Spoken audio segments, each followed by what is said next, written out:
Здравейте и добре дошли в петото издание на конференцията Енергия. Good morning and welcome to the fifth edition of the conference Energy for People. This year we meet under the same name. Моля, имайте предвид, че през цялото време тече превод. Please bear in mind that we have interpretation throughout the whole event. You can decide whether you want to listen to the conference in Bulgarian or in English. Constant simultaneous interpretation that you can switch between the channels that the conference is available in Bulgarian and in English through the interpretation button. So please choose your preference before we start the conference. I'm Gennady Kundarev. I'm a senior associate with E3G and one of the founding figures of the tradition of this conference, now taken fully over by my new colleagues that you will be able to meet in a minute.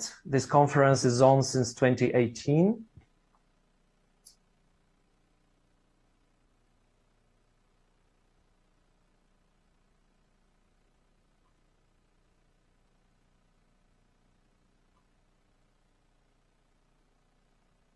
Now I will switch to Bulgarian.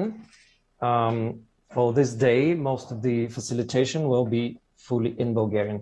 За колегите, превключваме на български. Днешния ден ще се води... We switch into Bulgarian. Today's moderation will be entirely in Bulgarian.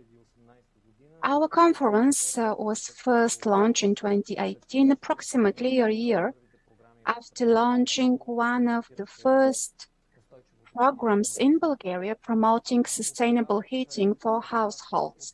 Back then, the conference started out as a national panel and it gradually transformed in a few days conference with many panels covering many topics, including as this year the topic of sustainable transport.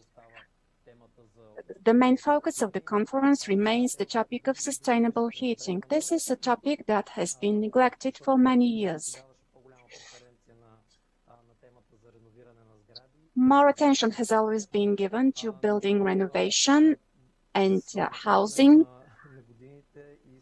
However, over the course of the years, more and more focus was put on residential heating across the EU. So this became an important topic in the energy security debate. Our conference focuses on solutions related to energy poverty and finding solutions, suggesting policies, financial instruments for the mass segments at the market. A brief overview of our conference this year. It will start today and continue up to Friday. I'll give the floor to my colleague Svetoslav Stoykov from Zazemyata. Svetlo, over to you. Good morning, everyone. I'm very happy to see you this morning. A brief introduction of what we can expect over the first 2 days of the conference. Today, we are going to discuss climate change and air quality, the nexus with various policies, building renovation, heating, decarbonization, the overall decarbonization of the sector.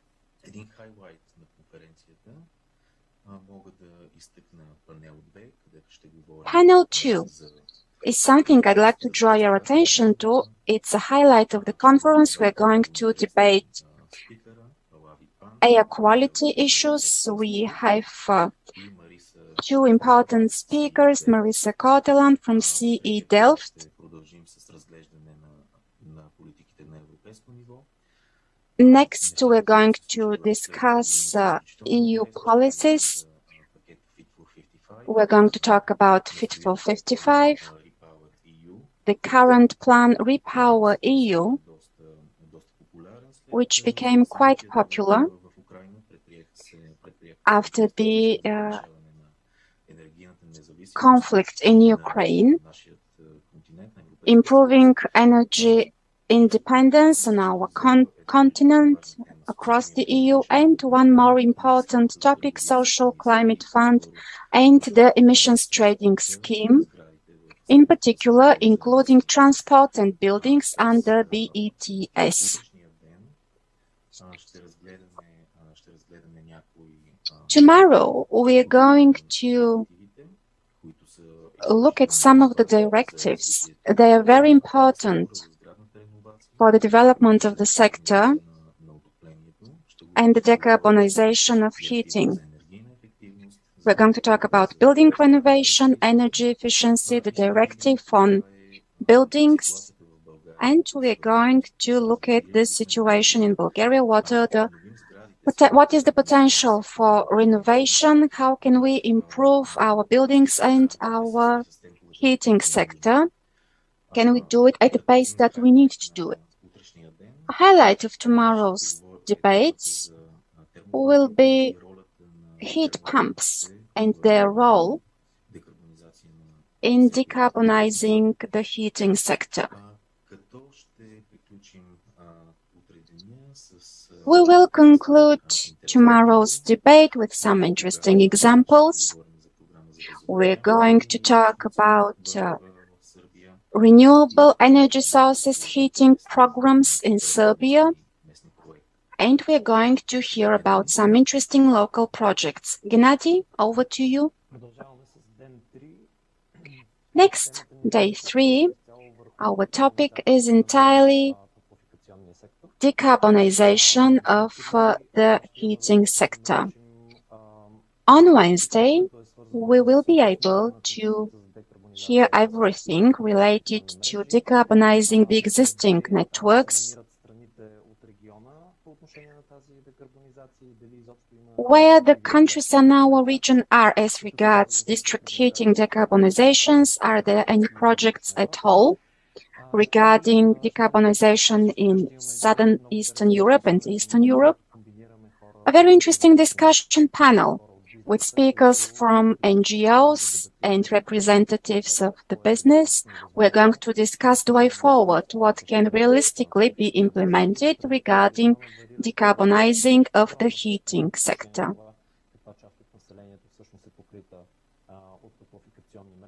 We're going to discuss what part of the population uses district heating. To the best of my knowledge, in Poland, these are 60% of the population, whereas in Bulgaria, these are 20% of the people.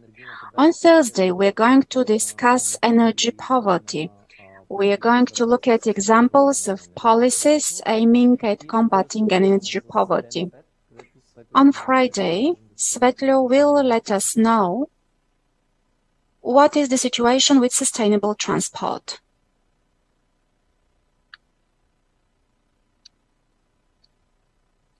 Microphone for the speaker, please.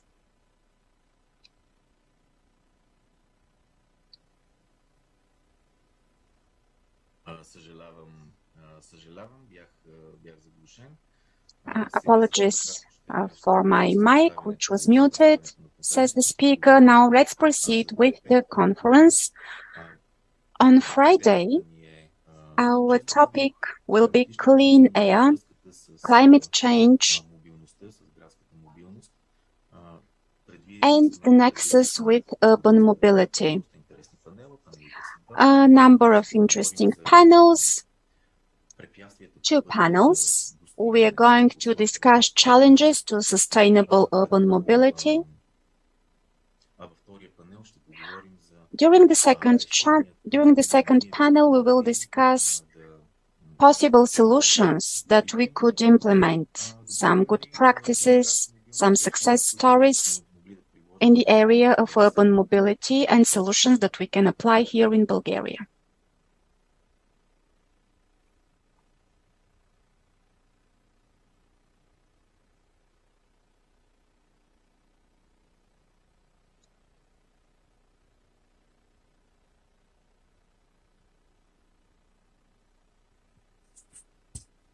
Току-що научихме, че няма да има възможност за включване. We were just told that our key speaker cannot join in today. Mr. Boris Sandov, who is the Deputy Prime Minister. We expected him to join us. However, he has COVID and he cannot join us this morning. I give the floor to my colleague from Zazemyata, Ivailo Popov, who will present the panelists. Thank you, Yena. In light of the fact that Deputy Prime Minister Sandov cannot be with us today, I suggest that we move straight to the first panel under our program. This is air quality issues, transport and heating in line with Fit for 55. How greenhouse gas reduction targets refer to clean air goals. This panel is an introduction to the whole day and to the whole conference, in fact. Throughout the whole conference, we're going to talk about the challenges and concrete solutions regarding heating, residential energy efficiency, sustainable transport. There are a range of nexus here, clean air and sustainable solutions. We from Zazemyata and my colleagues from E3G Watch try to offer solutions that would be applicable in light of both topics. Heating, energy efficiency, sustainable transport, climate, clean air, they are all interrelated. We decided we have to start out with an introduction to the conference that will present our idea of the interlinkages between these topics. Speakers under this panel would be the colleagues who opened the conference. This is Gennady Kondarev from E3G and Svetoslav Stoykov from Zazemyata. I will give the floor to Gennady first. I'm happy to say that he used to be part of my team and in Zazemyata for many years. And now in E3G, he's a senior associate. This is a think tank working for a sustainable future for the whole world. E3G works for creating intersectoral policies, and their partners have been selected in line with their capacity to achieve positive change. I'm very happy that we have such partners. Without further ado, let me give the floor to Gennady, who will give his presentation. You can follow it on Facebook or in our YouTube channels, both in Bulgarian and in English. Gennady, over to you. Thank you very much. I remain part of the Zazemyata team always, no matter which other organization I belong to. Working in E3G is indeed very interesting. It's a very enriching experience on an international level. Now I can expand what I do in a broader context for Central and Eastern Europe. As my colleague Ivailo said, a brief introduction into the topic. Over the years, there were many times when we speak with one voice as an organization or as a cluster of partner organizations in the debate for seeking solutions, offering policies. There have been many times when we have had to find ways to reach consensus at all. How do we deal with the so-called gray areas or areas where we have certain reserves on the way forward? That's exactly what I wanted to talk about today. Going back to some of the main pillars of finding energy policy solutions, we're looking for a balance. When we talk about decarbonizing, heating and cooling, the most important thing is to strike the proper balance between climate-friendly solutions, clean air, and overall reach better quality of living while saving the planet. What does it mean? It means combining the concept of energy security, that is, providing the energy we need for a comfortable enough life.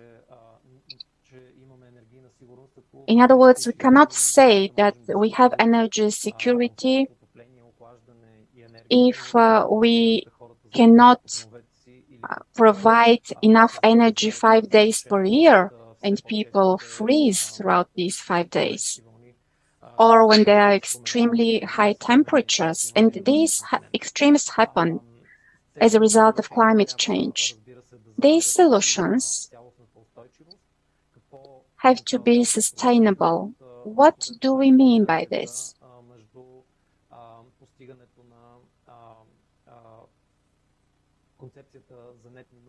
Sustainability means net zero emissions. In other words, the greenhouse gas emissions have to be offset somehow in the planet's cycle, or abstain from emitting any greenhouse gases at all. Sustainability also means circular economy. In other words, what we produce as heating devices, as solutions, as anything material that we put to use in our homes, it has to be recyclable. It has to be clean. It has to retain its high value in order to be reused or composted, because circular economy is about reuse or composting.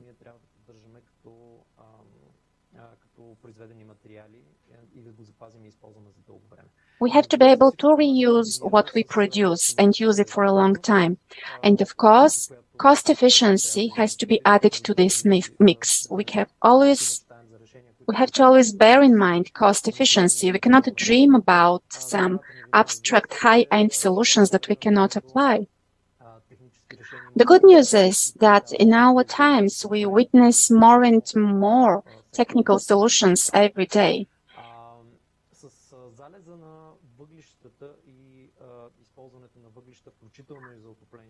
With reducing the use of coals in households, we begin more and more to talk about a topic that has to do with the gray area in our discussion. What is best?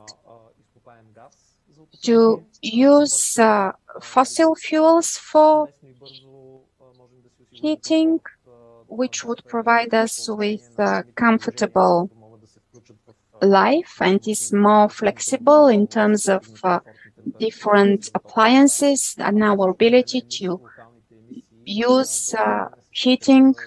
At the same time, emissions from fossil gas were considered as clean for a long time, even though nothing has zero emissions.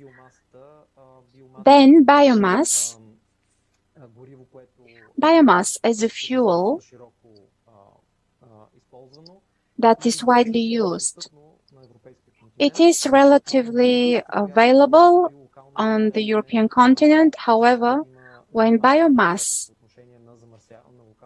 is used, it would cause local air pollution. In terms of sustainability of biomass, there could be a potential problem because we are burning wood that takes 50 or 60 years to grow. So emissions cannot be offset immediately. There are sustainability criteria that we have to monitor.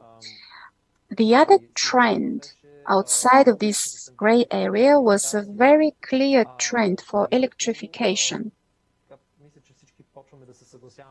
I think that we can all agree that this is the future of heating and cooling.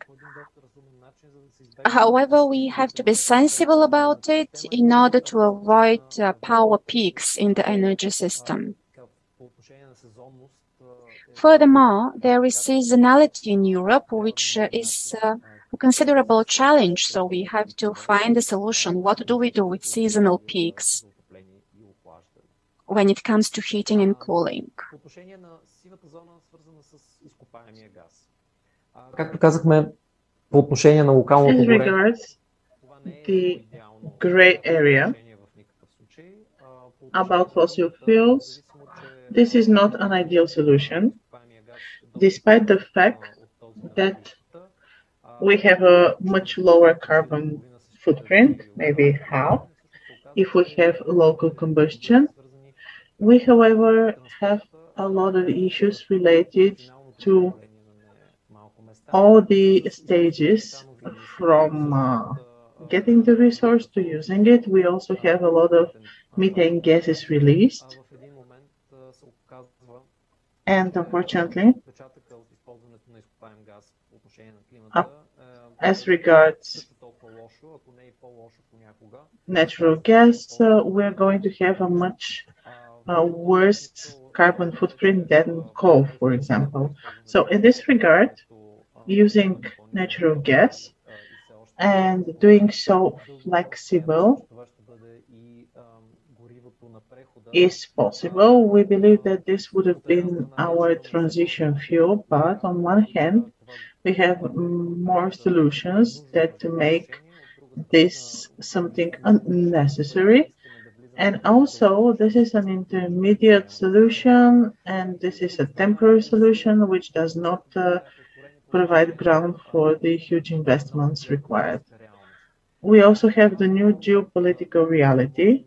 What is the formula for us to go ahead in terms of natural gas? Well, we want to stop using it. We're not going to be able to do this overnight, but all expectations that we are going to see more and more usage of natural gas seem not to be fulfilled. It seems that it's also related to political will. Now, biomass. As we already said, for Europe, biomass is a relatively affordable and available source. We're speaking about a local source. At the same time, however, we are not speaking about huge quantities. So despite this being part of our cycle, we also need to know how and when we make it in order to be sure that we would be able to compensate for this. So we need to find a way for biomass to be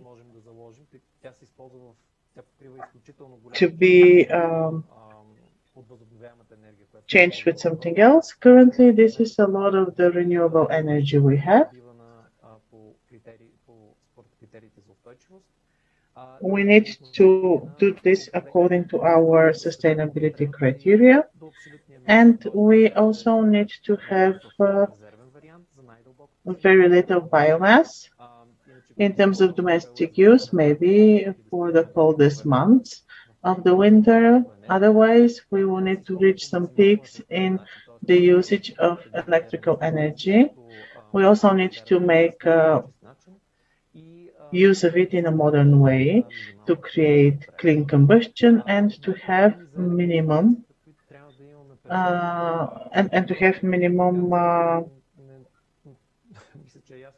usage. When we speak about electrification and electrical heating, of course, we're not speaking about the old mid-20th century heating devices. We are speaking about using thermal pumps.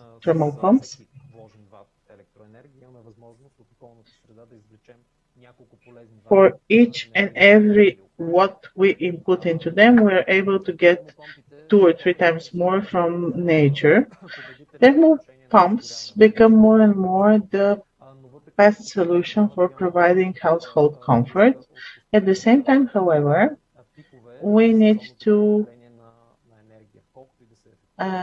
bear into mind that there are some seasonal peaks.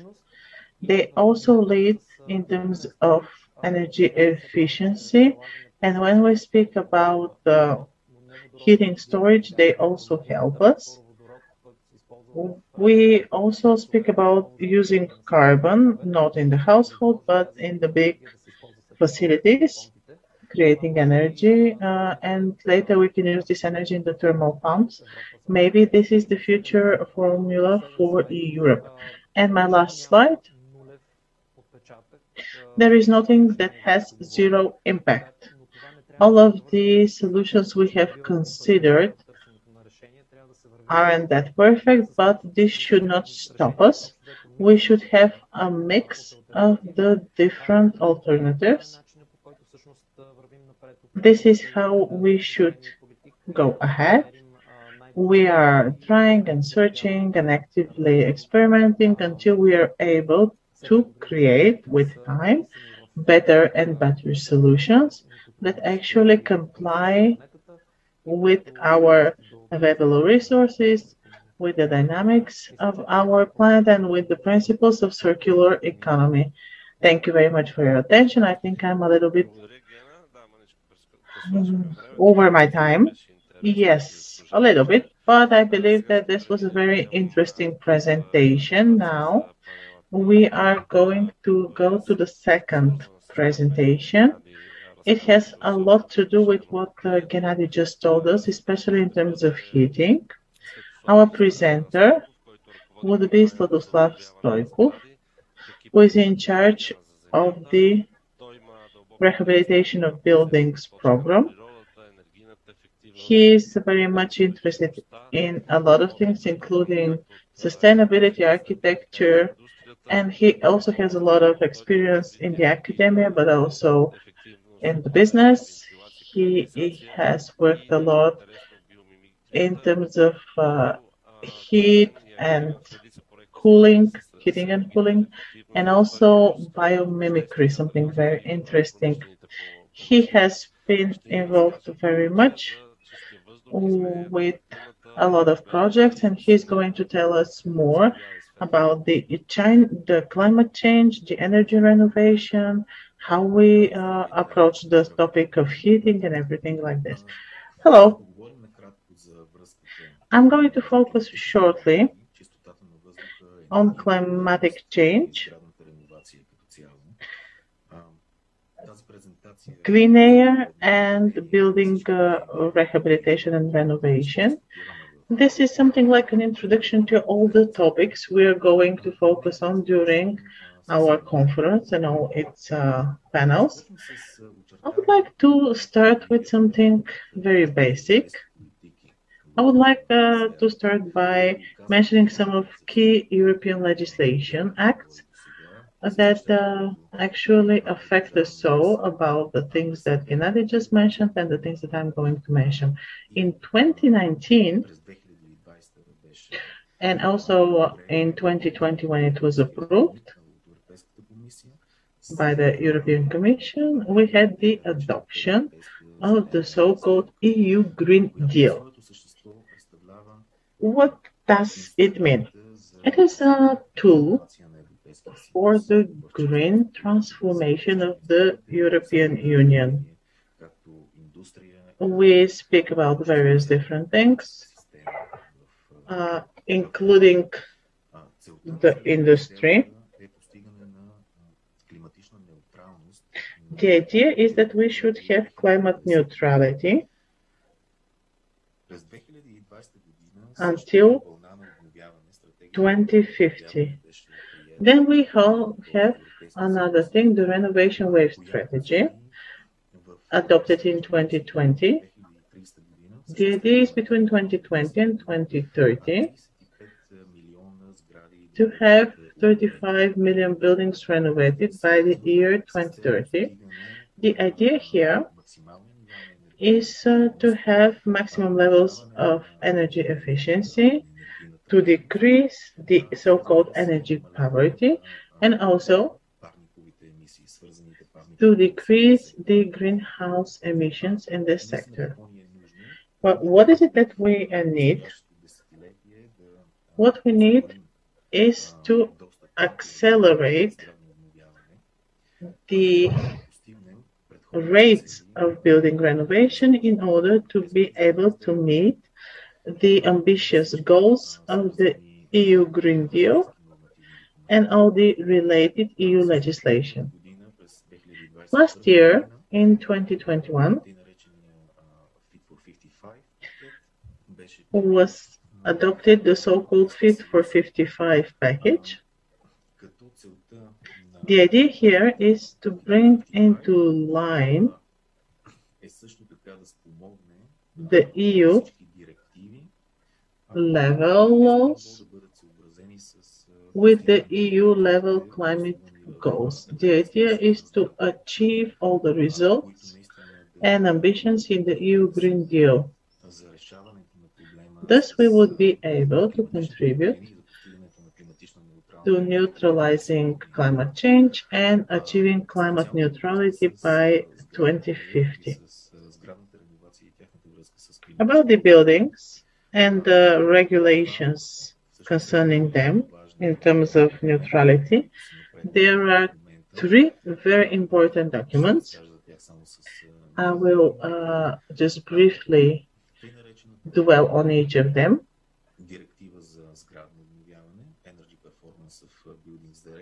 The so-called Energy Performance of Building Directive. This is something that was changed a little bit throughout the years.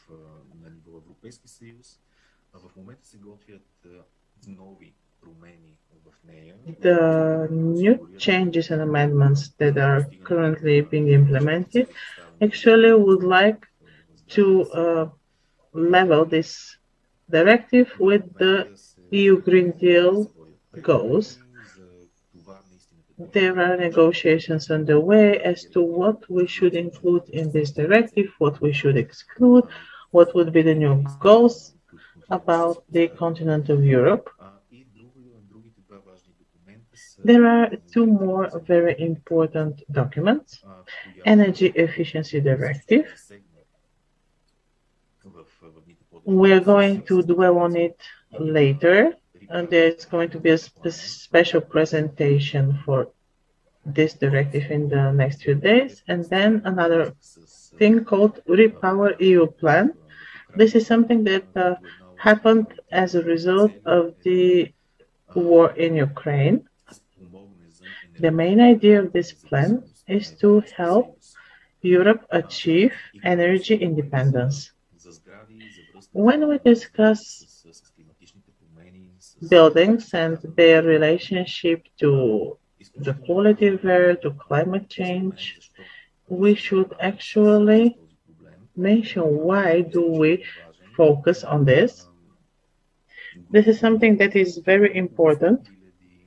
Every year we have around 100,000 deaths due to low quality air in Europe.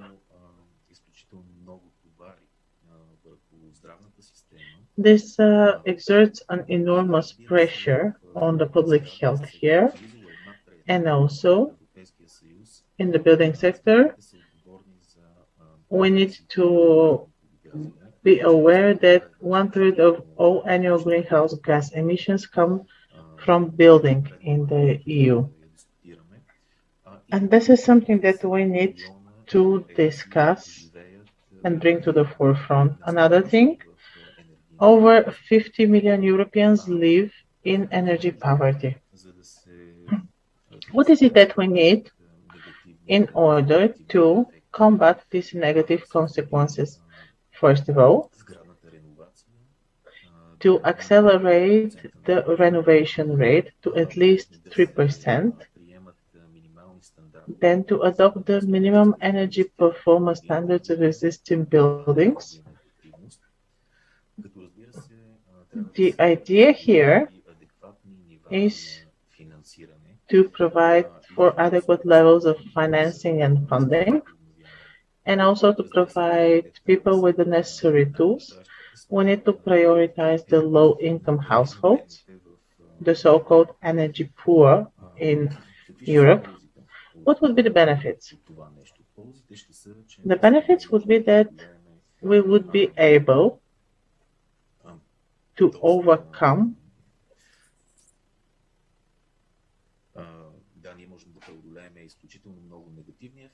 a lot of the negative effects. We would be able to save 300 billion euro.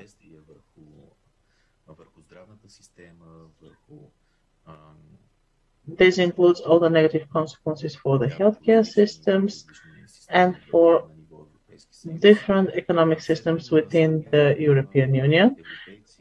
We would be able to make 7 million Europeans cross the threshold of energy poverty every year. If we implement those quality policies, we would also be able to create new jobs, and also, last but not least, we could create quality microclimate in the buildings that are currently inhabited. What is the situation in Bulgaria? In the next few days, we're going to discuss this in detail. We must mention that we have very slow rates of renovation in Bulgaria.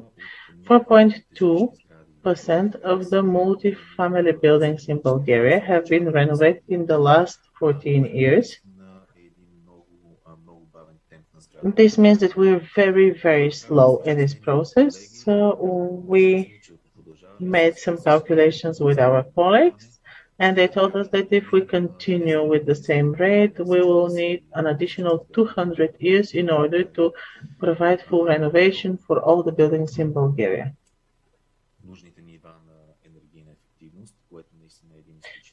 This is something that concerns us a lot because this is extremely slow. So we need to think how all of us and those who are responsible for implementing the programs could actually help this process accelerate.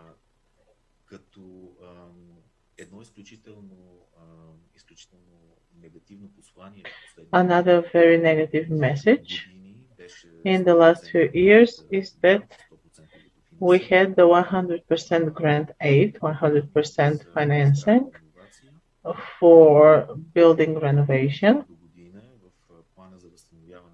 And from next year, this will fall down. This will be decreased. We're going to have 20% co-financing on behalf of the inhabitants of these buildings. As I said, here the renovation rates, the building renovation rates are very low, very slow. We're speaking about the residential buildings because there we can see the best effect in terms of investment, but we also need to think about small residential buildings. We must admit that almost nothing has been done there. And very briefly, I would like to tell you more about the energy poverty situation in Bulgaria.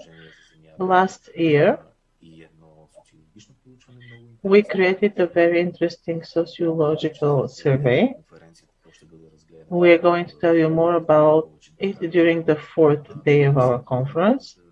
So what is the situation there? 27.5% of the households, are unable to maintain adequate heat levels in their homes during the heating season. This means that their rooms are quite cold. Also, 333,000 households did receive energy subsidies from the state during the last heating season. Unfortunately, we can see that people still receive some of their subsidies in the form of firewood, and this is a huge issue that needs to be dealt with in the next few years.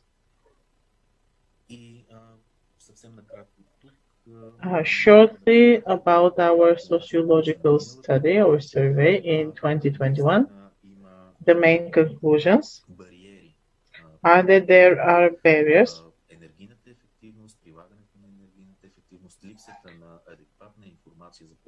about energy efficiency. People don't have enough information about the benefits of energy efficiency. They have no idea how important it is to replace their outdated heating devices. The people from the youngest households were very positively inclined about the new green low carbon heating technologies.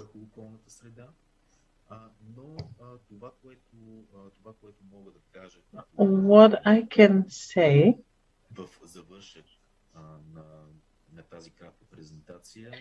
in order to conclude my short presentation is that due to this very slow rate of renovation, due to the energy poverty we can see, all this is actually due to the absence of systematized information about the benefits of energy efficiency in Bulgaria.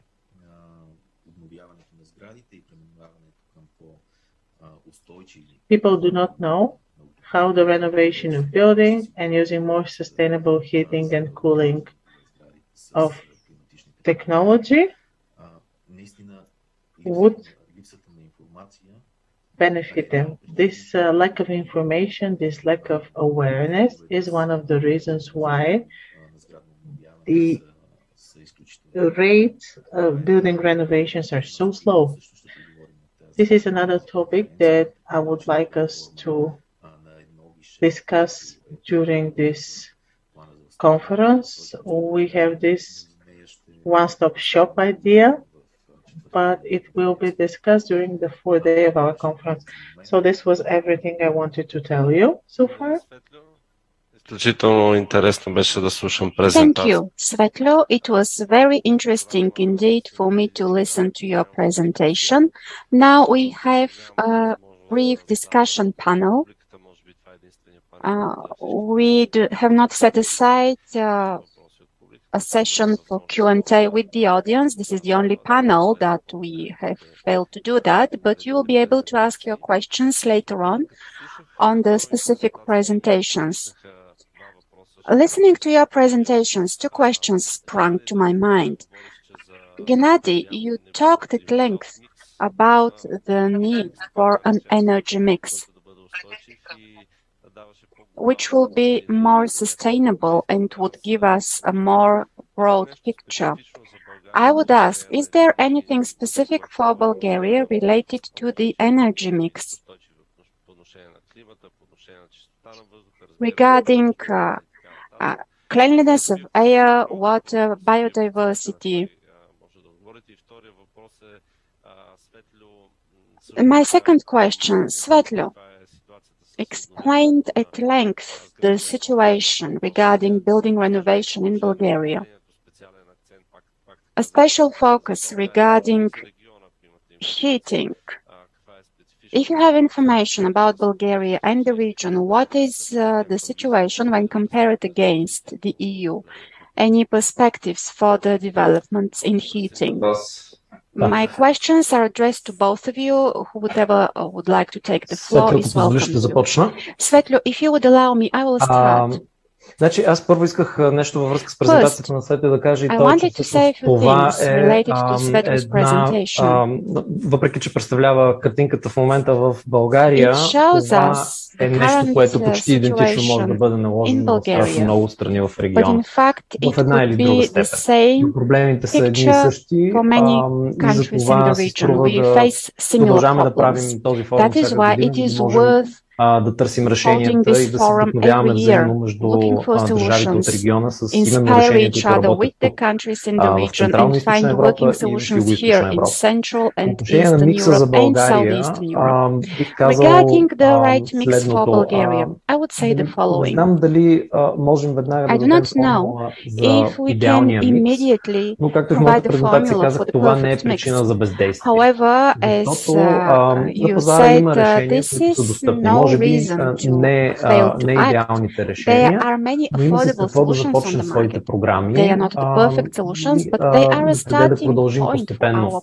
Когато говорим за програми за подмяна на неефективното отопление, не си представяме, че всичко ще се случи за един отоплителен сезон. Пред нас стои предизвикателството на десетки, всъщност на хиляди домакинства, които са в положение на енергийна бедност.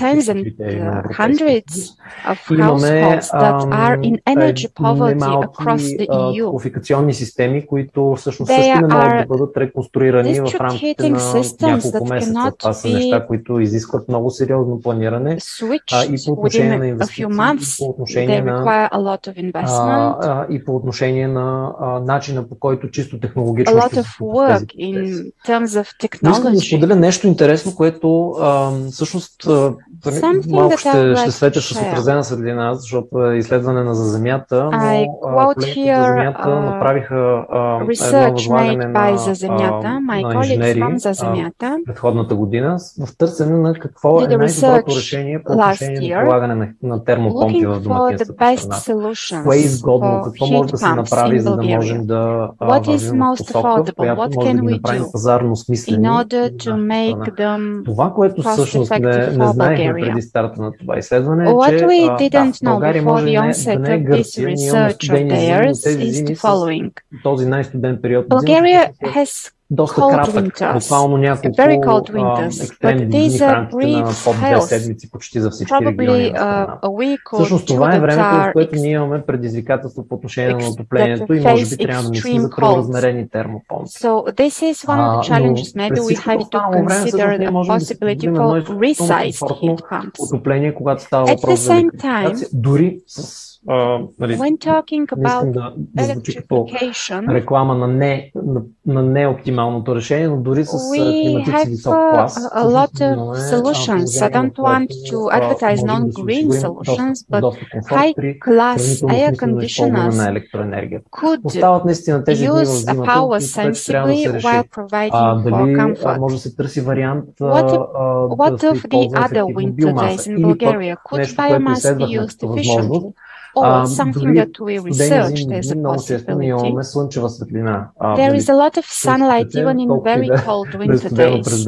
Това е време, в което една къща, например, с фотоволтаични системи може да използва електроенергия. Не за да може директно да произвежда топлинна енергия, когато всъщност може би няма нужда от тази топлина в домакинството, а да я натрупва. И една батерия, която е свързана с съхранение не на електроенергия, а на топлинна енергия, се оказва една смислена допълнителна инвестиция.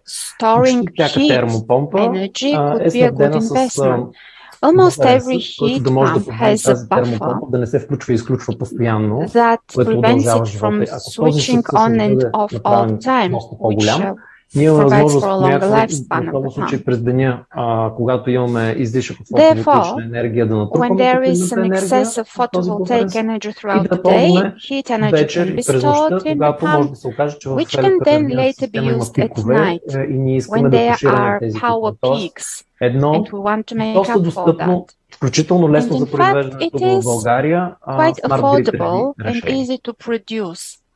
Благодаря, Гена. Thank you, Gena. This was such a full answer. I do not know if Svetli would like to add something to what you said or maybe disagree with something. I would like to add a little bit to what Gennady said.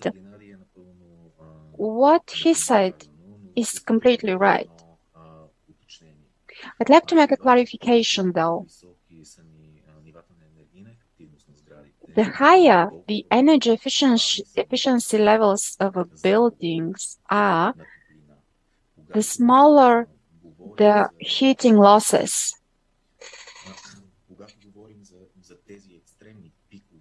When talking about extreme temperatures, power peaks, temperature peaks in winter, we have to take into account the fact that if we have good quality elements in our home, good window insulation, good roofing, anything to prevent air leaks insofar as possible, then we may not need at all complementary systems or backup heating systems in extreme temperatures. Heat pumps, as Gennady said, are a very appropriate solution for our region. There are heat pumps that can work very efficiently at temperatures 10 degrees below zero centigrade or 15 below zero. In conclusion, if indeed there is high energy efficiency in the buildings, this means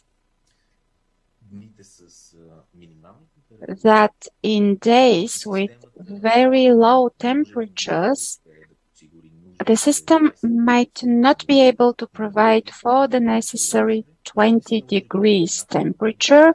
We may have for a few days wear warmer clothing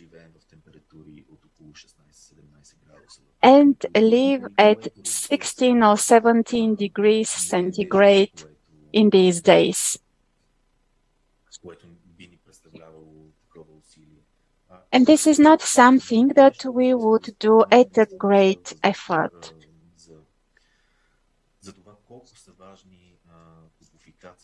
Another thing, regarding the importance of district heating and decarbonizing district heating, that is letting go of fossil fuels and natural gas. A very large part of the gas used in Bulgaria, in fact, is used in district heating. Only about 1/3, maybe about 30% of natural gas, which we import, is used by the Sofia district heating. So we need to pay special attention to improving energy efficiency in the district heating sector and implementing renewable energy sources. This is something that we will discuss at length on Wednesday. Thank you, Svetlo. This was indeed an argument for switching to more efficient and cleaner heating. During our next panel, we will talk a lot why we need these transformations. I will give the floor to Dragomira Raeva from Zazemята, who will be the moderator for our next panel. Draga, you have the floor. Thank you, Ivo. Good morning. Thank you for joining us online today. Thank you for your interest. Once again, I would like to remind you that you can watch us on Zazemyata's Facebook page, where we directly stream the event. You can also watch us on YouTube, Zazemyata channels. We stream both in Bulgarian and in English. You can see the streaming links in the chat. I would like to switch to English now because both of our guests in this panel will speak English. So I will speak directly to them. So we have the second panel of the conference starting now, and it's entitled Health Impacts of Air Pollution. And we have invited two distinguished speakers to talk on this topic, and they will present research and findings for our region, relevant for our region, Southeastern Europe, Central Europe, and with focus on Bulgaria.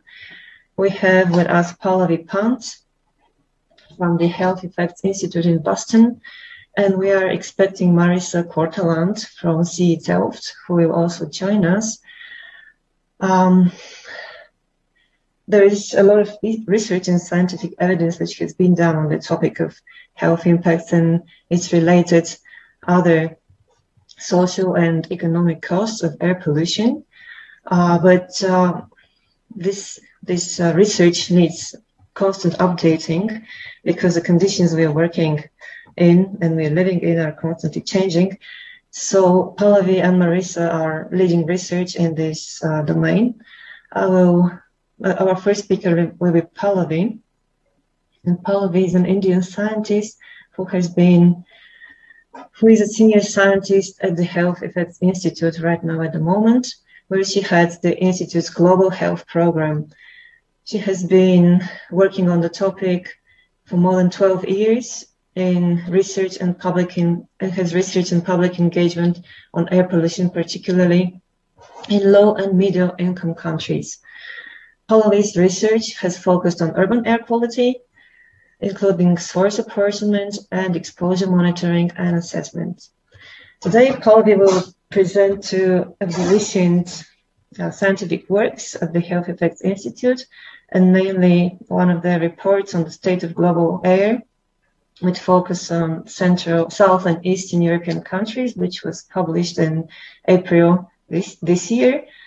And Pallavi will also touch upon the latest study of the Health Effects Institute with a special focus in Bulgaria. This is also a State of Global Air report, which is talking specifically of health impacts of air pollution in Bulgaria. It was out just last week in June, and it was developed together with the Medical University of Plovdiv and with cooperation of Zazaneta. Pallavi, thanks for being with us, and over to you. Thank you very much, Dragomira. I'm really glad to be here today, and just listening to the talks that were presented in the first panel was a great sort of lots of learning for me, and I'm hoping that some of the data that I will be presenting today can be helpful in the conversations that happen over the next few days. So over the next 15-20 minutes, I would like to talk a little bit about air pollution and health, and specifically focus on the health impacts of air pollution from major sources, focusing on Southeastern Europe and Bulgaria. And as Dragomira said, this work has been completed recently. We published a report in April that looks at air pollution and health in Southeastern Europe more broadly, and then a more focused report for Bulgaria that was released earlier this month, with lots of different contributors and collaborators. But in particular, I would like to thank Dr. Angel Jambov, who's at the Medical University of Plovdiv, and also Dr. Natasha Dragic, who's at the University of Novi Sad in Serbia, who have been our technical collaborators on this project. Dragomira, do you see the correct version of the slides on your end? Yes, I do. Okay, perfect. So for those of you who may not know our institute really well, we are an independent research institute, and we're based in Boston with staff in different places around the world. And our focus over the last 40 years has been on understanding the connections between air pollution and health. We do this through funding research and analysis, and we've published more than 350 reports. Periodically, we also look at specific questions and try to look at the available evidence. In fact, we have a report on traffic-related air pollution and the evidence around health effects related to traffic-related air pollution coming out on Wednesday, so stay tuned for that. And within the Institute, we have a global health program within which we have been engaging in Southeast Europe for about a year and a half now. And one of our main projects that we have been doing for the last few years is what we call State of Global Air, which is essentially a compilation of data on long-term trends in both air quality and health impacts, essentially serving as a report card of how we are doing over time. And this is a collaborative project that we do with the Institute for Health Metrics and Evaluation. They're based in the University of Washington, also in the US, using their Global Burden of Disease data set. Within Southeast Europe, our work has been, this is sort of our first project in the Southeast European region, although we've been very active in Europe more broadly. And what we have been hoping to do through this project is to synthesize available health evidence, research studies, reports that have been published in the context of what we know regionally and globally, and also then find ways to effectively communicate that evidence to broader stakeholders and groups so that it can be used to inform and drive cleaner action. This has resulted in 2 reports so far, one on Southeast Europe, one on Bulgaria. We have a third one coming out that'll focus on Serbia in a few weeks. And we've also put together an interactive literature database so that people can go in and see what kinds of health studies have been published in different countries within the region, and we're continually updating it. So please feel free to send any reports or studies that should be added there. This database currently has about 100 studies from various countries, with about 32 studies from just Bulgaria. And some of what I'll present today draws on the data that has been sort of gathered through these studies published specifically in Bulgaria as well. I think just to set the context, since we're going to be talking about health impacts of air pollution, there has been a very big body of literature that looks at health effects of air pollution, both in the short term, so any exposures that you might have over a few hours or a few days, as well as long-term exposures over months and years of our life. And what we see is that in both cases, there are a variety of ways in which this exposure to different air pollutants can impact our health.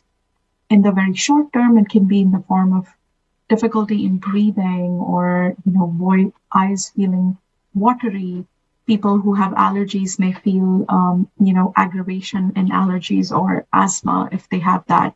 And often when air pollution levels tend to go very high, studies in different parts of the world have shown that emergency room visits associated with specific health issues, especially respiratory health issues, also go up.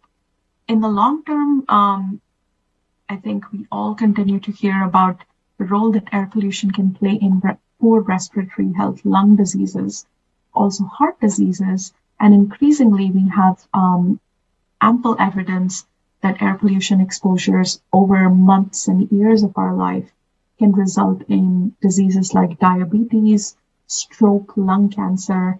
Exposure for pregnant women can result in impact on the health of the newborn babies, often resulting in babies being born too early or being born too low compared to the average weight of babies.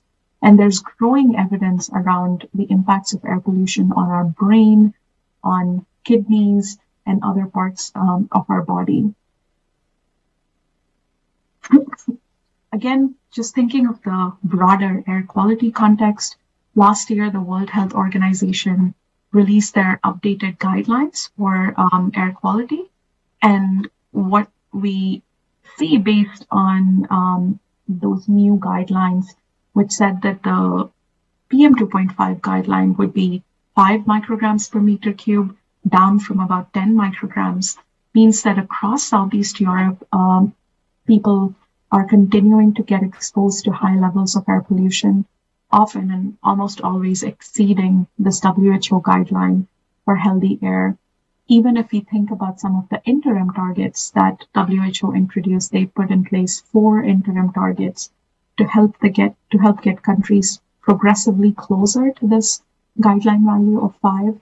And in some of the countries, people continue to live in areas that do not even meet the least stringent target value of about 35. And related to that, if we start to think about the health burden, so people living across the cities and countries in Southeastern Europe exposed to these high levels of PM 2.5, how is it impacting their health? So in terms of mortality, so if you think of the deaths that occur as a result of exposure to PM 2.5, we see that in some countries, those trends are going downward. So this figure here is going from 2010 to 2019, giving us about 10 years of data to look at. And we see that we're making some progress in some places, but it's very slow. And if we compare the global average, which is about 53 deaths per 100,000 people, most countries in Southeast Europe have death rates that are significantly higher than that. Even in case of Bulgaria, the rate is about 131 deaths per 100,000 people. So nearly more than double what we see as a global average. And again, just to think very specifically about Bulgaria for a minute, for the year 2019, which is sort of the last year before the pandemic or the pre-pandemic era, air pollution was the 7th biggest risk factor for deaths in Bulgaria. So pretty significant and an important factor when we start thinking about people's health. And this shows especially when we start thinking about non-communicable diseases that people tend to have for long periods of time. They tend to be chronic. And across the region, large percentages of diseases like COPD or diabetes, heart diseases, lung cancer diseases are happening as a result of exposure to air pollution. And these are the number of deaths. There's also a significant proportion of our population, often we know people around us that have these diseases and are living with them. So that's an added burden on top of what we see in the form of deaths that occur every year. Another factor to think about just in the health context is that exposure to air pollution can also reduce life expectancy. In case of Bulgaria, that reduction is about 1 year. And on average, if we look at the global air pollution levels and the impact on life expectancy, it's about 1.8 years or about 2 years. So even if we focus just on Bulgaria, this reduction is about 1 year in life expectancy overall. So the next question that we then think about is how can we identify major sources and think about improving the air quality? And the results that I'm going to present here are taken from a global analysis. I could spend an hour just talking about the methods, but very briefly, what was done in this study is to take a global emissions inventory. So where are all the air pollution emissions happening? And then combine that information with satellite-derived estimates for different for PM 2.5 as well, to and a chemical transport model to understand how the different sources are contributing to PM 2.5 levels in countries at the national level in most cases, and then use that information to try and determine how that impacts people's health. I'll be happy to go into details on the methodology during the Q&A session. And a couple of things that I just want to highlight before jumping to the results or the statistics that I want to focus on is that there's two aspects of air pollution that we can think about. One is emissions, which is what is the sort of pollution load that is coming out from a source, what's being emitted from the tailpipe of a car, what's being emitted from the smokestack in an industry or in a power plant, and the concentration, which is what are we experiencing around us, either when we're outside or when we're sitting inside our homes, in our offices, in a cafe. And also in terms of thinking of the contribution to PM 2.5, we can look at the impact of fuel. So what is the impact of coal combustion, whether, that's happening in energy production, whether that's happening in an industrial unit, whether it's happening for residential heating. We can also think of oil and natural gas, solid biofuels, wood and other types of fuel wood, Or we can think about sources, so what's happening in the residential sector, which is a big sort of focus area in this conference. What's happening in the context of energy production, what's happening in the case of road transportation or waste management, waste burning. So I will present results on both fuels and sources just to give a perspective from both sides. And I think this is probably not surprising for anyone listening in today, but across Southeast Europe, fossil fuel combustion is a major source of PM2.5. In different countries, the contribution ranges from about 30% to 36%. This figure here has lots of numbers and lots of colors, so I really want to focus on the red that you see towards the left, which is the contribution of energy production, which tends to be pretty significant across most countries. And then the light green here is the contribution of transportation at the national level. Again, if we take the same sources and think about cities, these contributions are going to change a little bit. Transportation often becomes a little bit more important at the city level and at the urban level compared to what we might see for energy production. And in terms of sources, residential use of different fuel sources is one of the biggest contributors to PM2.5. Transportation ranges somewhere between 5 to 14%, depending on the country. So focusing now on a couple of fuels that we see being used. In case of Southeast Europe, if we look at coal combustion across sectors, so think of energy, residential, industry, any other potential sources, coal is a big contributor to outdoor PM2.5 levels across Southeast European countries, if you see here. The other area where we see a big contribution is in China and parts of India as well as in Southern Africa. And if we think of just Bulgaria, the contribution of coal combustion across sectors is about 18.5%. That's how much just coal is contributing to the PM2.5 levels that are being observed and measured using different monitors. Then coming to the residential sector, which is one of the areas that we want to focus on, there's two major fuel types that get used, either fuel wood, solid biofuels, or coal. And again, if we see at the global scale, in Southeast Europe, solid biofuels are a big contributor, as well as coal. But coal's contribution tends to be higher in countries like Poland compared to Bulgaria and some of the other countries in Southeast Europe, as well as in Southern Africa and in parts of China. So again, putting this into context, 18.5% of PM2.5 was coming from coal combustion, about 15.5% of PM2.5 in Bulgaria coming from biofuel combustion. And all of these estimates, again, are at the national level. So when we start thinking of individual cities like Sofia or Plovdiv or Varna or Pleven, those numbers are going to change a little bit, and we might see differences in those contributions. Road transport, which is, again, a big sort of area and sector that we want to be thinking about and trying to reduce emissions and levels of contribution from. We see that parts of Europe, in fact, parts of Western Europe and Northern Europe compared to Southeast Europe tend to have higher contributions from road transport. In some countries, I believe in France, goes as high as 12 or 13%. But in most Southeast European countries at the national level, the contribution ranges between 5 to 10%.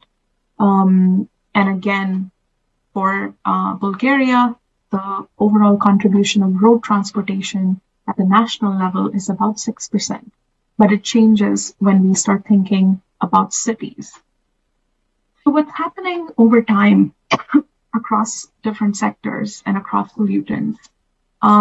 This figure, which is focusing on emissions, so what's coming out of the tailpipe or what's coming out of a smokestack, if we look at the trend since 1990 to about 2017, we see that for most of the sectors, but especially transportation, energy, residential use to a large extent, although we see some sort of varying patterns in the residential sector, the levels are slowly going down. And this is also true for other sectors like industry, agriculture, waste. But again, continuing on that same theme, the residential sector is contributing about 37% of the emissions. So what's being put out into the air, really high when we look at the residential sector. Again, big contribution from on-road transportation, in this case, about 19%, and then energy, another 15%. When we think about all of these fuels and sources, it's also useful to just have a perspective of where the energy supply in the country is coming from to see where it tracks what we see for the sources. And this figure taken from the International Energy Agency shows that coal continues to be sort of a big part of the total energy supply in Bulgaria. Natural gas has had a steady contribution.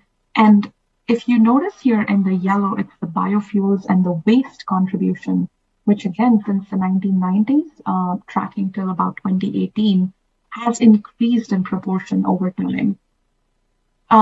So again, thinking of just Bulgaria for a minute and what the major sources are, very similar to what we see at the regional level across Southeast Europe. Fossil fuel use, which includes coal, oil, natural gas, is linked to about 30% of the total health impacts and the total PM2.5 that we observe, with coal being the leading fuel contributor at the national level. And if we think of the sources now, residential sources are the largest contributor, about 18% to the total PM2.5 linked deaths in 2019. There were about 11,000 deaths in 2019 in Bulgaria linked with PM. So about 18% of those are coming as a result of residential sources, followed by energy and some of the other leading causes.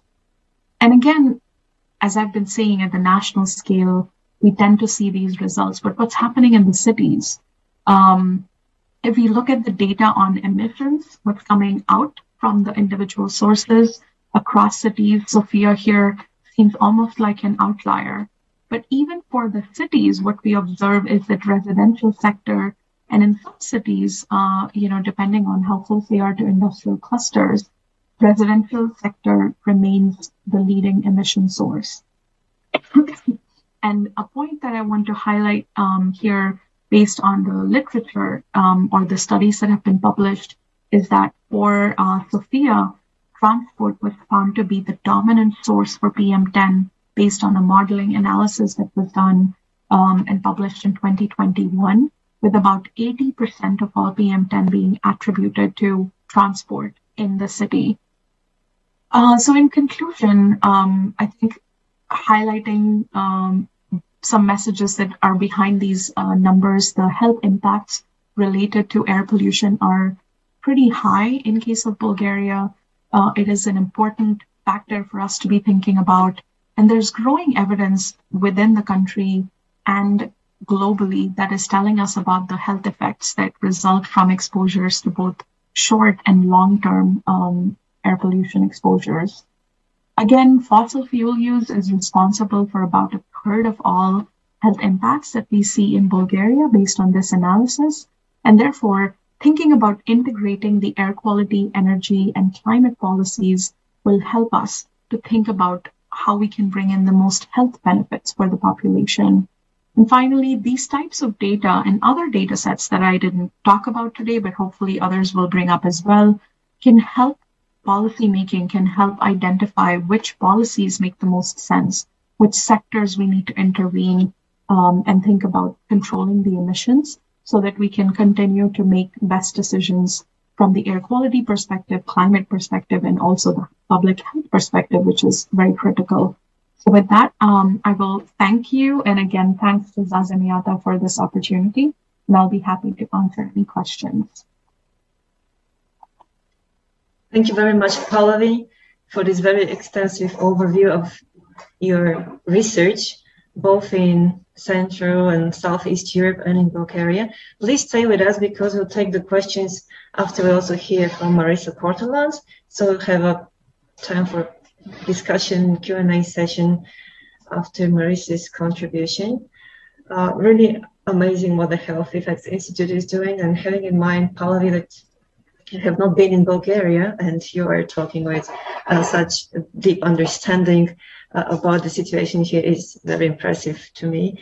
We're looking forward to the report that is coming out on Wednesday as well on the health-related impacts from transport emissions. And now I will also welcome Marisa Korteland, who has joined us already and who will talk further on the health-related social costs of air pollution due to residential heating and cooking. As we heard from Pallavi, this is still the leading source of air pollution in our cities, mainly the burning of wood and coal for heating and coal. Marisa is a senior researcher from CE Delft, but the report and the findings she will be presenting is a study which is commissioned by the European Public Health Alliance, which is a similar institution as the Health Effects Institute working in Europe. Marisa has also been working on various research topics within CE Delft for 15 years. She has substantive expertise on ex-ante and ex-post policy evaluations on EU national and local level, including impact assessment and social cost-benefit analysis, environmental pricing, among which also CO2 pricing. Marisa, I will leave it to you to briefly present the CE Delft. Of course. And yes. I also briefly introduce the study you'll be talking about. It's not specifically focusing on Bulgaria, but it's giving a picture for the EU 27 plus a special focus on Serbia, as far as I remember. So some of the findings, I'm sure you'll be able to refer to Bulgaria and comment also on what your research would mean to us. Over to you, Marisa. Thank you. Okay. Hello, everyone. First of all, thank you for giving me the opportunity to highlight our research and the main findings. Could you show the sheets for me? Yes, my colleague Ivan will be sharing his screen. Okay. And we have your slides, and please tell us next slide, previous slide. Yeah, thank you very much. The first slide, please. Just a short introduction, because many of you might not be familiar with CE Delft. So please, the next slide.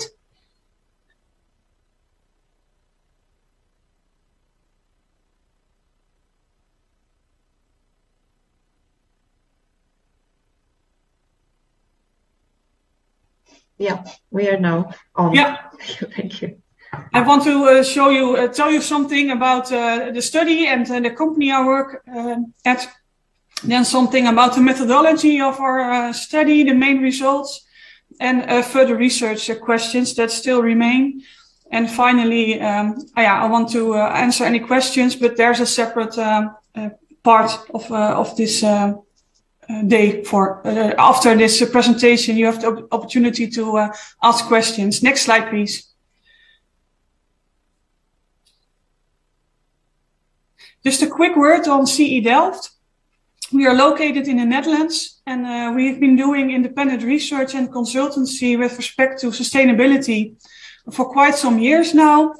We focus on various issues in society related to transport, energy, resources, chain analysis. I am working as an economist in the economic department, and we are located in Delft. And we have all types of clients, ranging from government institutions to industries and also NGOs. Next slide, please.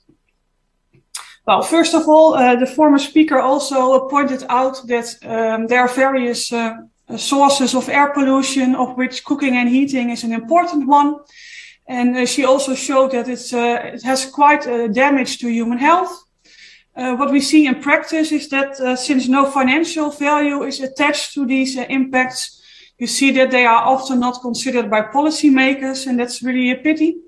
So we constructed a social cost approach to make sure that we also have a financial estimate of the health impacts to society. What is included in that social cost approach is the loss in economic welfare due to cooking and heating. And it includes direct expenditures like hospital admissions, healthcare costs, loss of working days due to and lower productivity, and also the indirect health impacts and accompanied welfare loss, which is that people face huge discomfort of various diseases, increased mortality risk, and life expectancy. And in the social cost approach, we have different estimates per country, because if you look at the willingness to pay of people to avoid such negative health effects, you see that it's different by income level, and also the impact is different because of changes of population density in the various areas. Next slide, please. What we first did is that we estimated the total health-related cost to society due to the most important pollutants, 7 substances.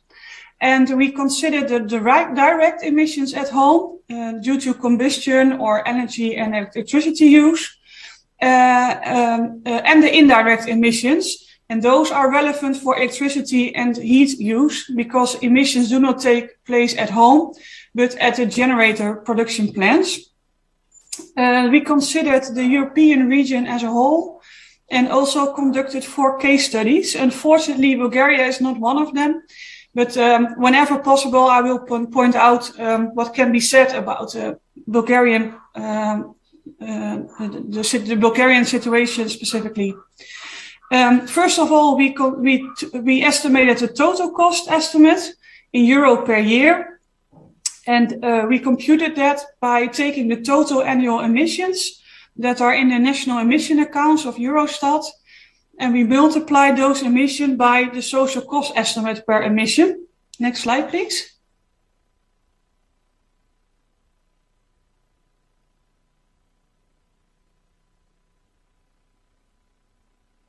Then of course, you want to know, if you have the total cost estimate, you want to know what part of it can be attributed to the various fuel and technique combinations that are applied in the different countries and also in the European area.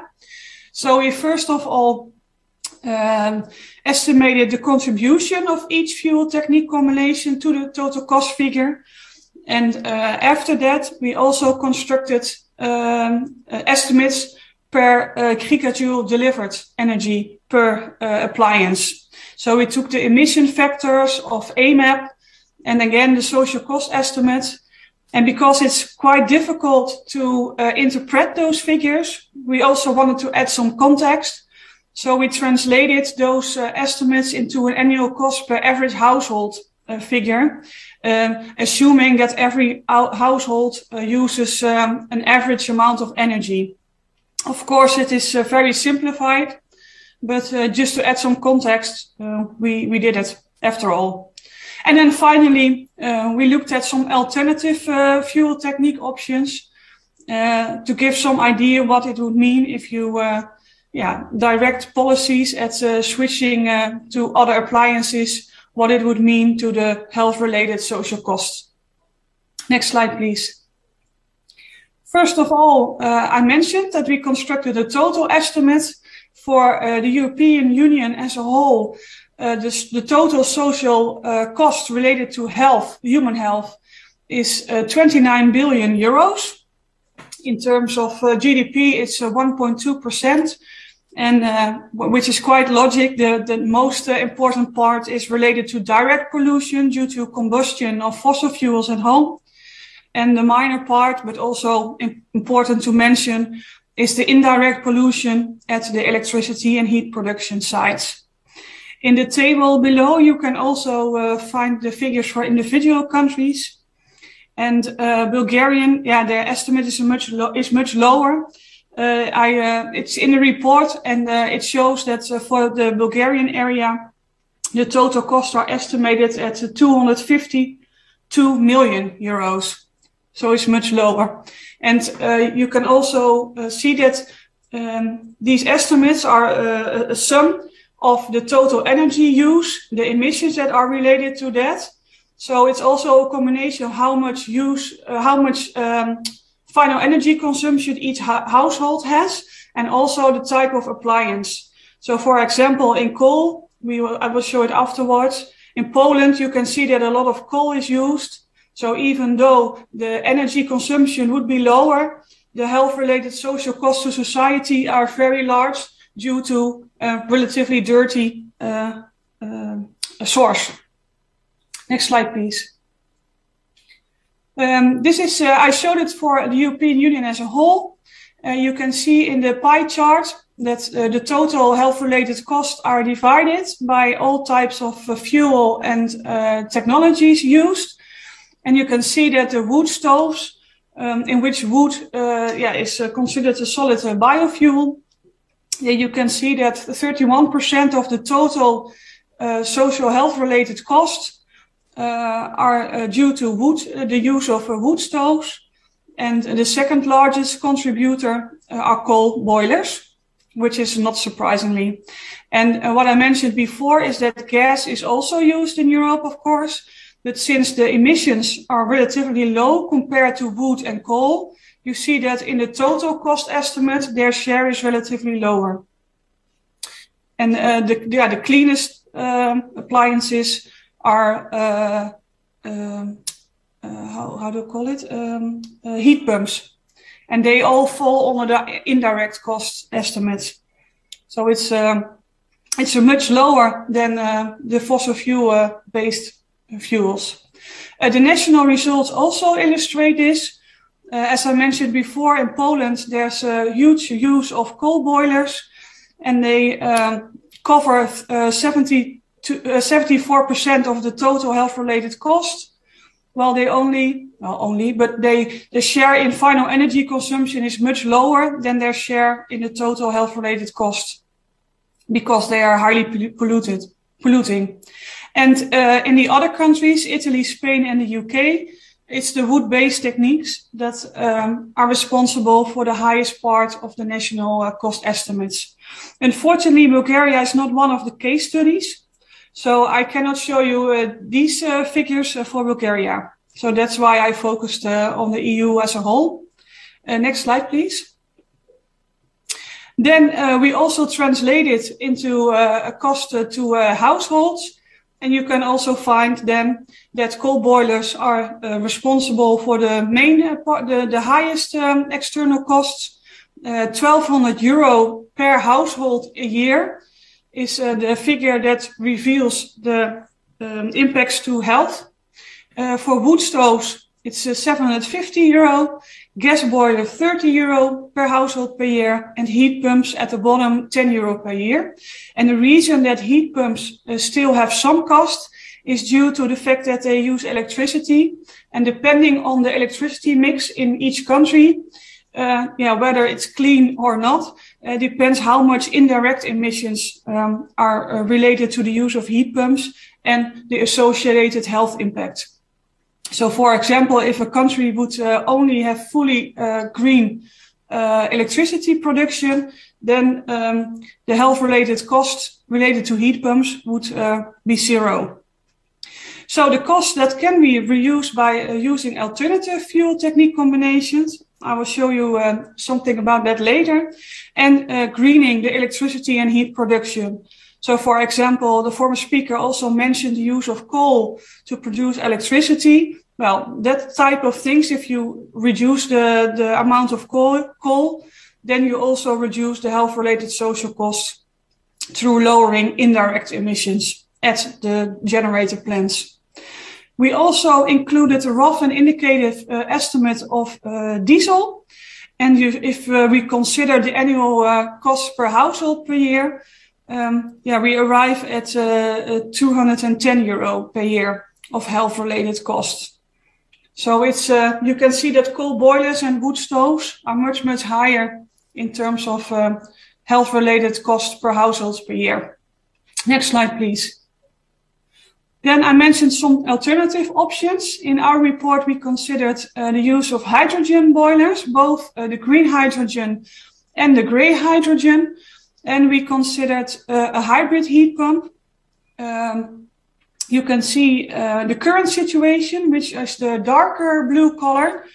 You can see that green hydrogen is still related with some health-related costs. And you see that if you look at the potential cost, the light green bars, that if you greener the way of production, for example, for green hydrogen, you see that the related emissions and subsequent health-related costs, slow down are decreased very fast. You also can see the green lines in it, and this is due to the fact that there's quite some uncertainty of the NO2 emissions related to hydrogen use. So therefore, we considered a range of values because we are not sure how much it would be in practice, and especially when it's applied on a large scale. And with respect to heat pump, I mentioned it before, you see some cost right now because of the electricity used by heat pumps. And if you switch in the future to fully sustainable production, then the health-related costs drop to zero. Next slide, please.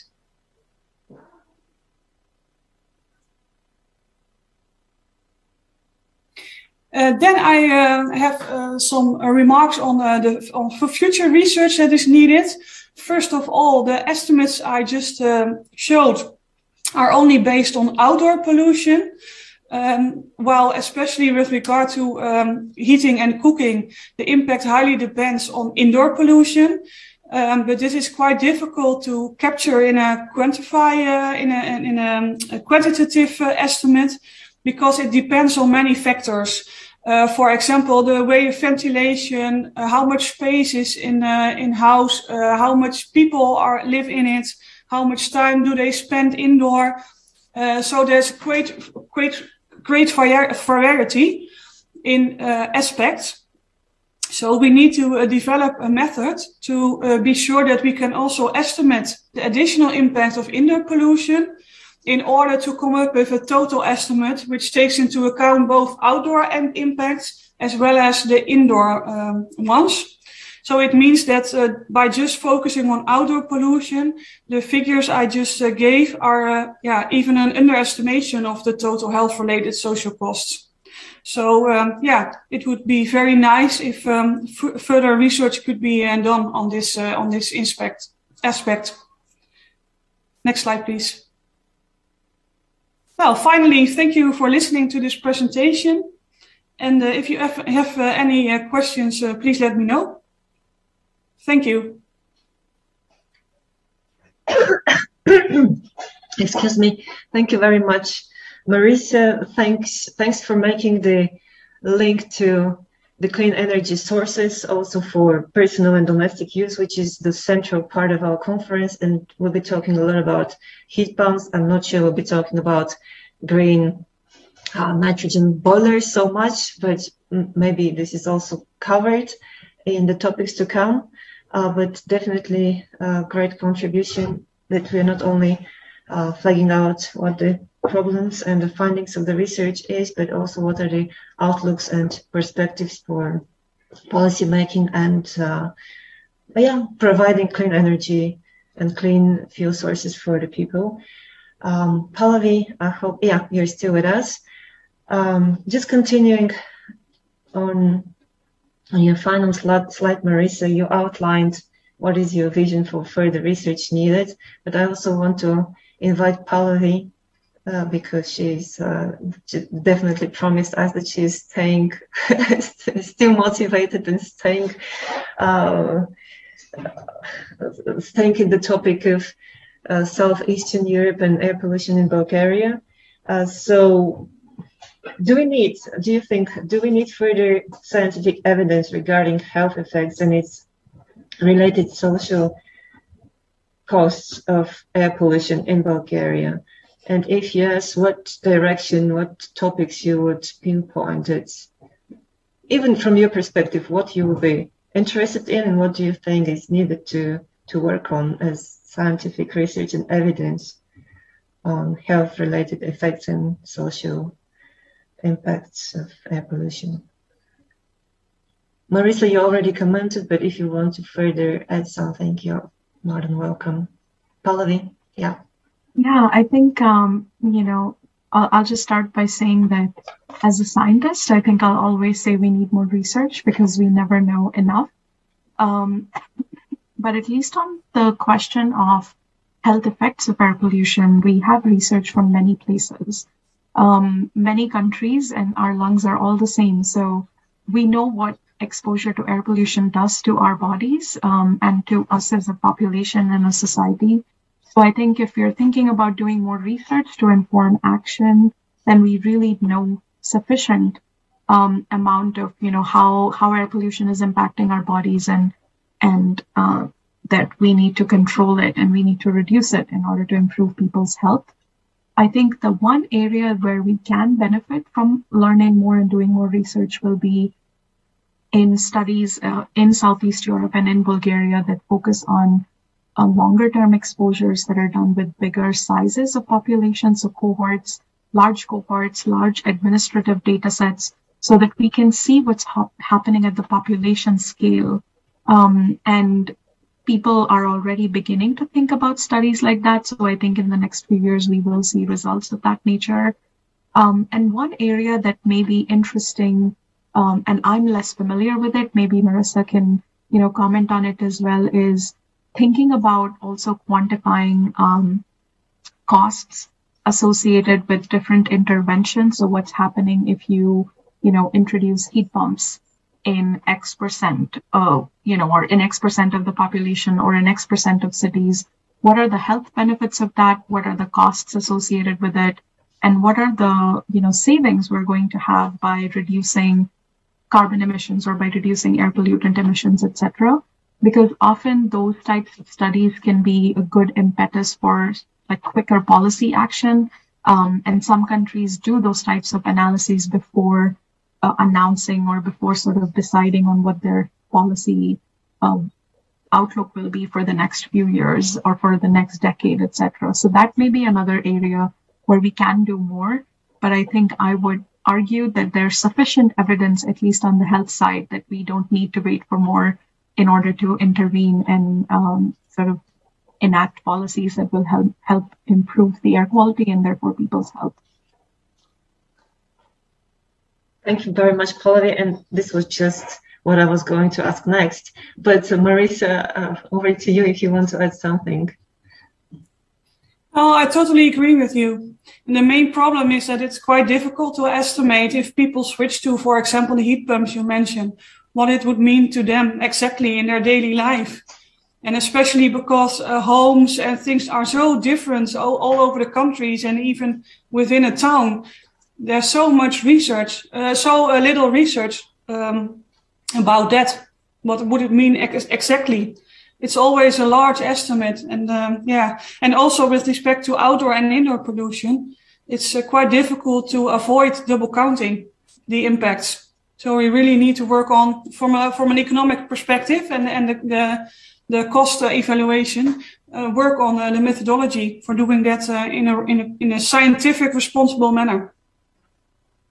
And then indeed, the policymakers can use it to show how much benefits for the society would result if they change their policies. Yes, thank you very much.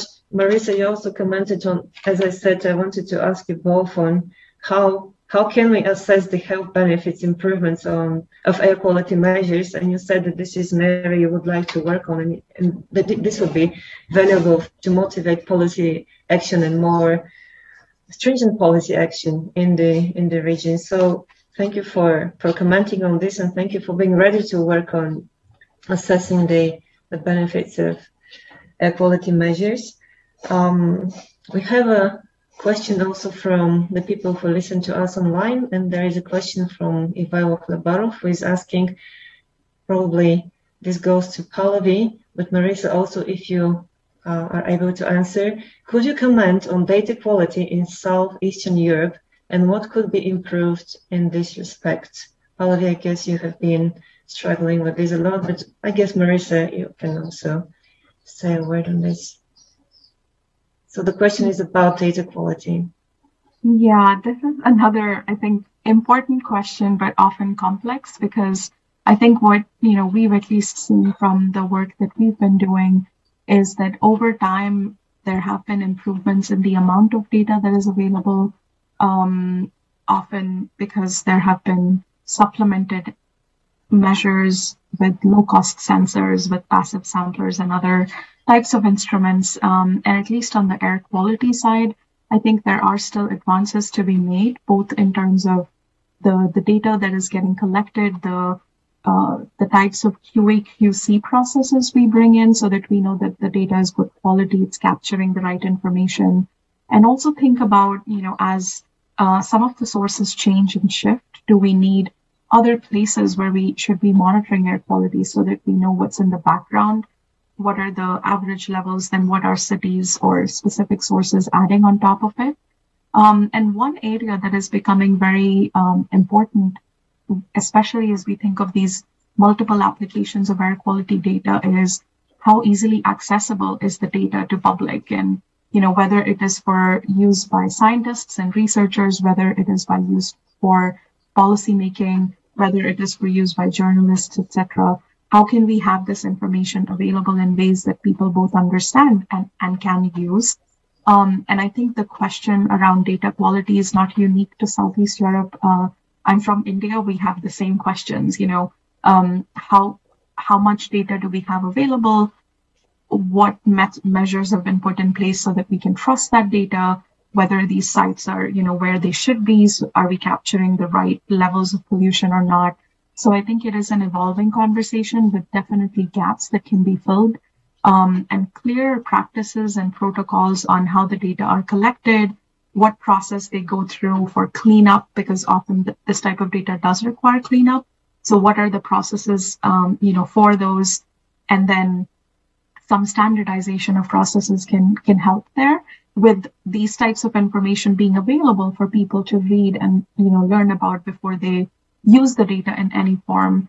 And then I think, as it goes with any research, having more data is always going to be beneficial for us. So if there are ways to supplement, especially air quality data availability in the region, that would help, because even today, if you look on the European Environment Agency air quality tracker, there are so many more stations in other parts of Europe than Southeast Europe. So I think we still have gaps in our understanding that we can continue to fill as we take progressive action, because ultimately this data is what will help us determine 5 years down the line whether an action that was undertaken helped improve air quality or not. So it is not just for us to know today what the air quality levels are, but also 2 years, 3 years, 5 years down the line to say, did we make improvements over this time? And modeling efforts on top of that can then supplement what we are seeing from the ground as well. Marissa.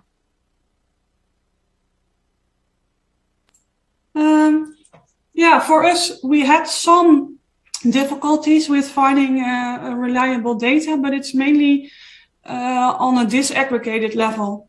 So at the aggregated level, we used a lot of Eurostat data, which is the same for all countries, and not the same values, of course, but it's the same level of data quality for the different countries. But particularly with respect to which fuels and which techniques are used in the various countries, that was quite difficult to find. And for example, in our study, we considered an average type of appliance, but in reality, you have great difference even between a particular gas boiler. There could be various types of appliances, so the emissions are different per type of appliance, but also within one group, there can be substantial difference due to age and things like that. And for example, in Belgium, we also conducted a study for Belgium, and there were many details about how many households had which appliances and what is the age and how are the dwellings looking. how are they isolated, things like that. And we couldn't find it for all countries in this study. But it's not a particular problem for South European countries, because in the other countries we face the same difficulty finding data.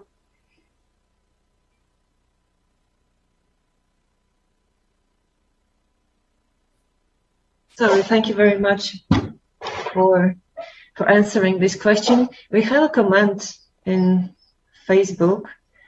Marisa, it's related to your contribution. It's in Bulgarian, so I'll read it out in Bulgarian first.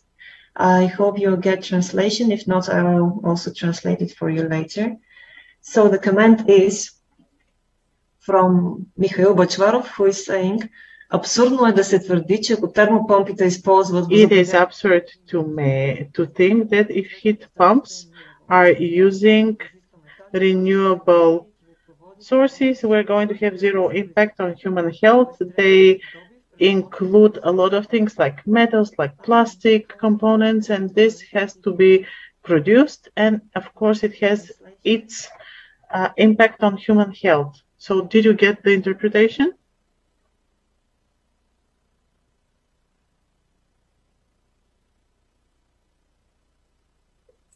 No, I did not see any translation.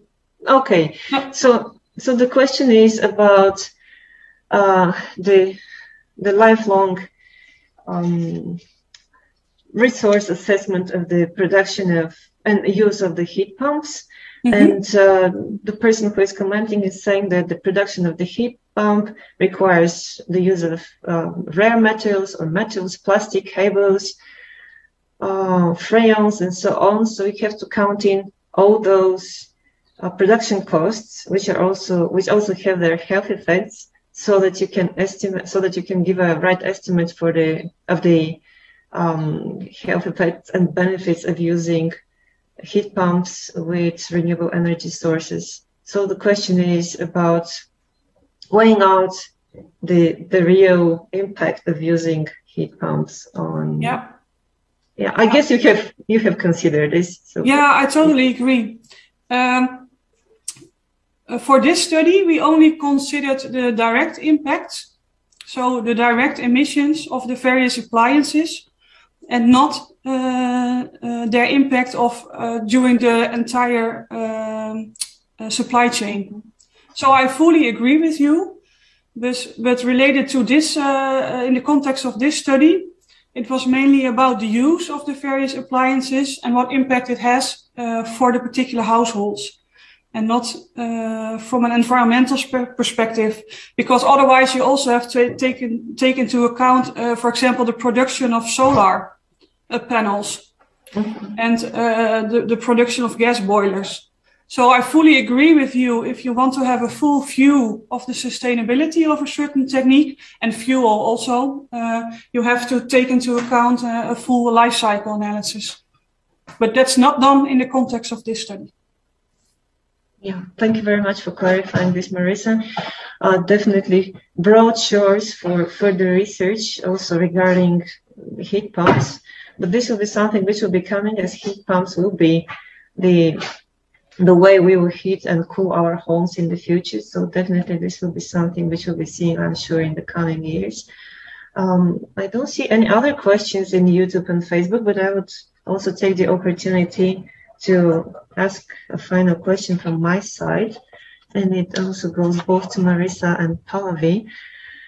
And it's about sharing one or some, if you can think of, good examples from your work where scientific evidence has motivated certain policy actions for improving air quality. If you can think of something which you can directly feel associated with and linked to, this will be great to also motivate policy making and decision making in Bulgaria as well, and our work as well as NGOs who are advocates for such policy actions.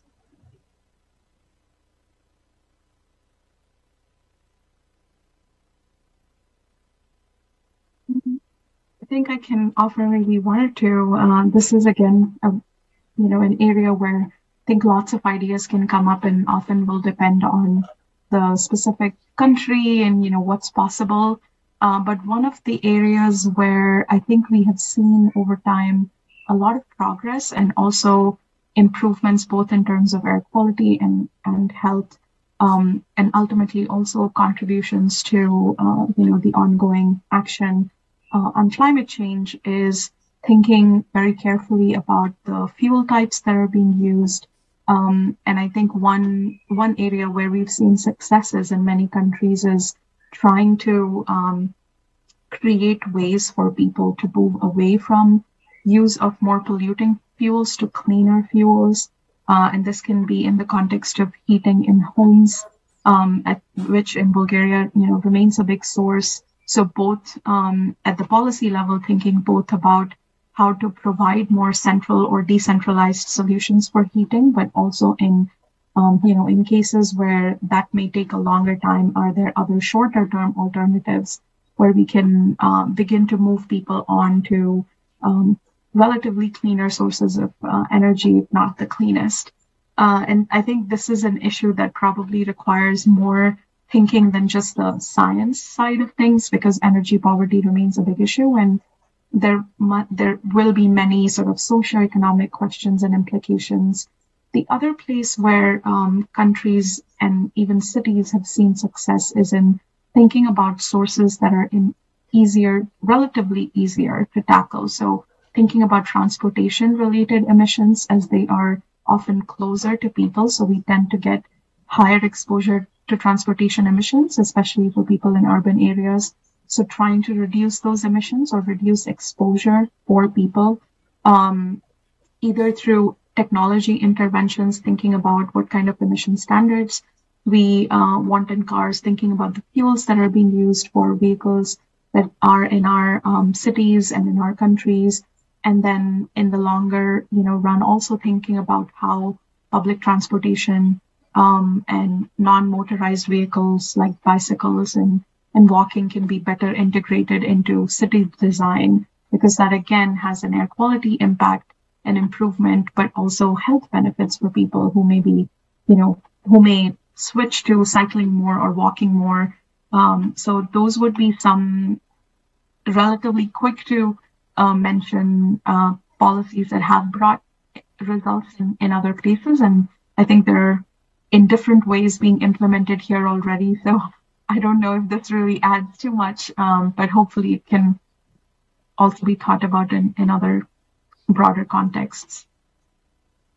Yeah, totally, because as you said, the evidence is similar all around the globe, and the policy actions are similar. So giving this global perspective and what the impact of your work is in different countries is also relevant to what we can take as a motivation in Bulgaria.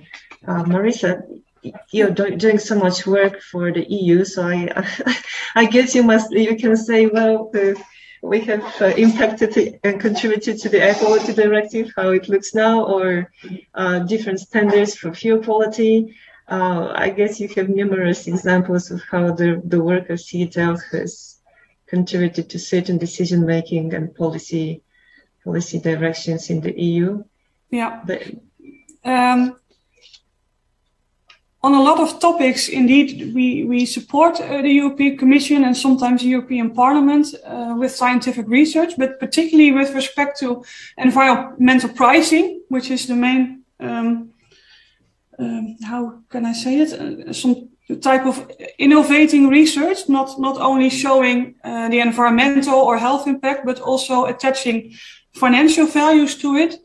We see that it helps policymakers make a more balancing the various impacts, not only focusing on how much does a particular technique or policy costs in terms of direct money, but also in terms of welfare. And I think related to that is that also holds for the population in general. What we see is that people highly value their human health, their own health, and they are mostly unaware of the impacts on it. And you can tell that, but once you add as an economic value to it, people think, oh, okay. So, for example, another technique might be quite some investment. But if you also show how much health-related issues would benefit from that switch, then I think they are a lot more eager to think about changing their alternatives or take some other measures to improve their health.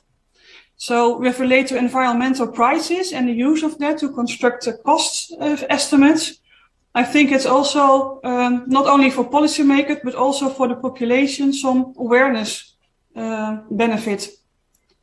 That it's not only very high investment costs related to change, but also benefits, in this case, to your own health.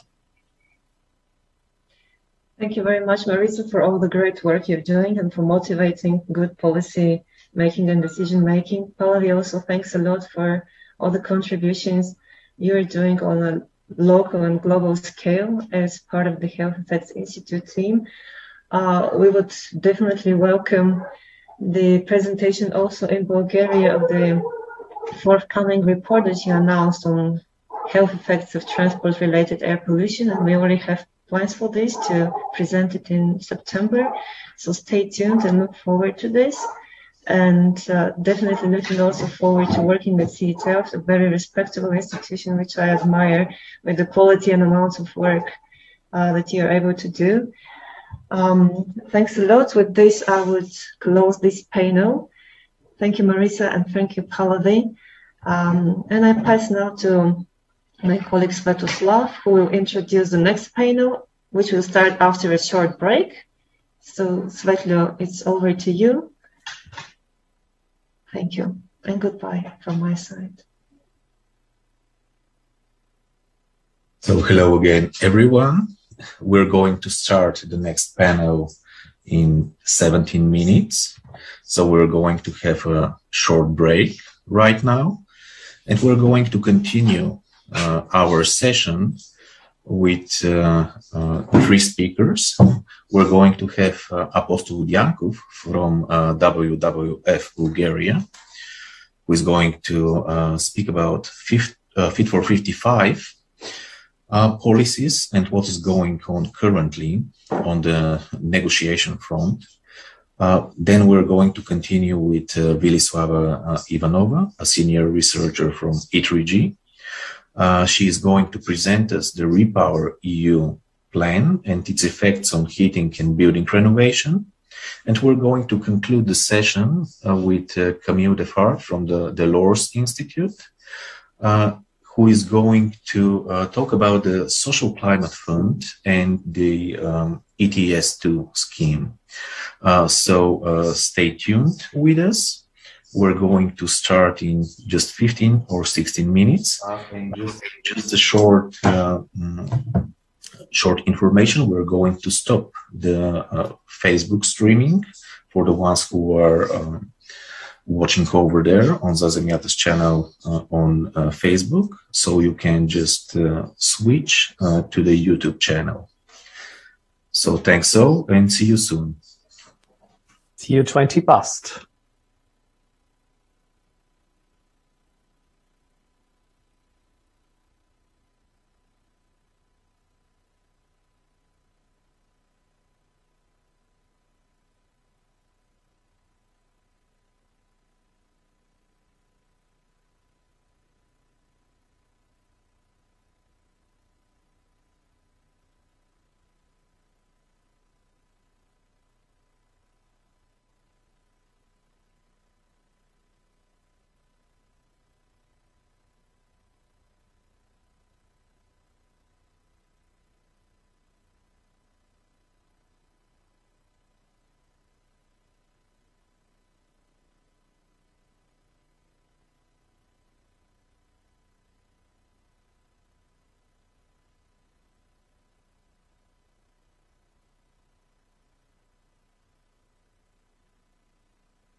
Welcome back, everyone. Добре дошли отново. Изчакваме още минутка преди да стартираме панел 3 на днешния ден. Използвам този кратък прозорец да предупредя и технически екип и преводачите, че преди това, че имаме смесица от презентатори, които ще говорят на български и на английски, най-вероятно и ние като фасилитатори с Светлио ще превключваме малко между езиците.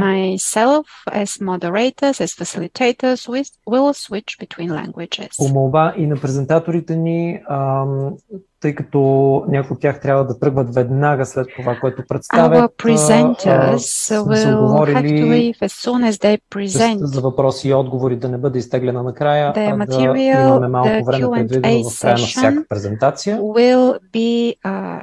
Changed. Questions to the presenters will be asked after the end of each presentation, because some of our speakers have to leave shortly after. Панел 3 ще се концентрира върху политическата рамка и предизвикателствата към въглеродно неутрално отопление. Ще поговорим малко за законодателния пакет Fit for 55, как се движат нещата в рамките на този.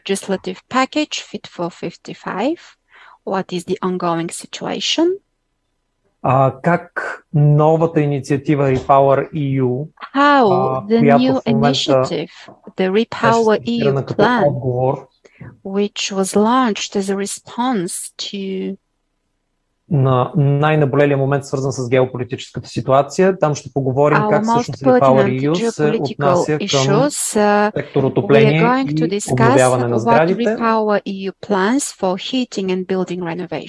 И разбира се, имаме една доста гореща тема, която е свързана с втората схема за търговия с емисии, така наречената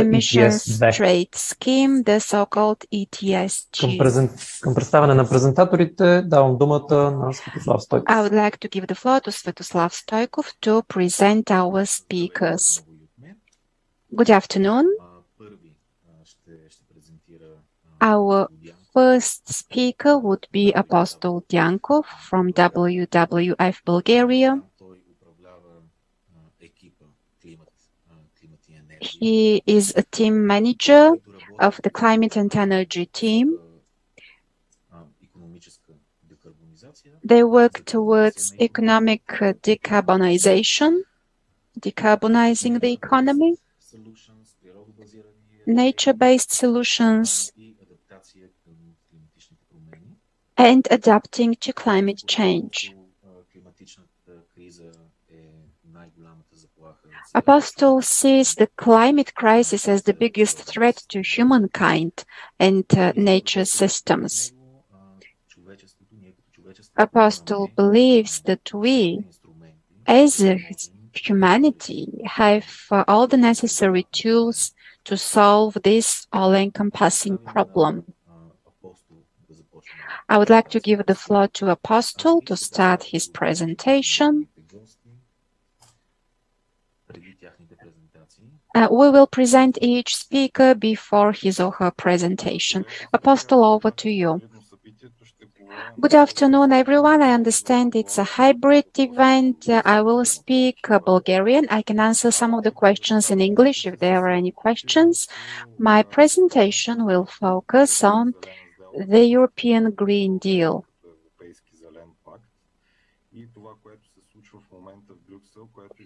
What is going on in Brussels right now? What is the most important thing about the European Green Deal? I hope that you can see my slides. Can you see my slides, colleagues? I cannot hear confirmation, but I can see my presentation on the screen, so it should be fine. This is a very complicated matter. Within my brief presentation, I would like to present to you what is the current situation with the package Fit for 55. WWF Bulgaria monitors this package under some of our projects. We assist our European Policy Office in Brussels, our EPO. We monitor what is happening with the European Green Deal over the next few weeks, where the European Green Deal will go, and whether the Bulgarian government will develop responsible national positions for fast decarbonization and using all the opportunities provided by the European Green Deal and the package Fit for 55.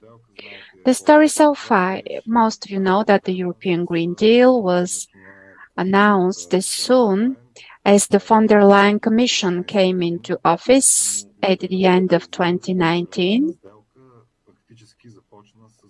Making the European Green Deal operational started with the Commission proposal and the package Fit for 55, which was presented last year on the 14th of July. I will make a brief overview of the basic proposals. They're all-encompassing. There is a range of files that are worked on simultaneously. There is a strategic framework at European level. There are national targets related to the green energy transition.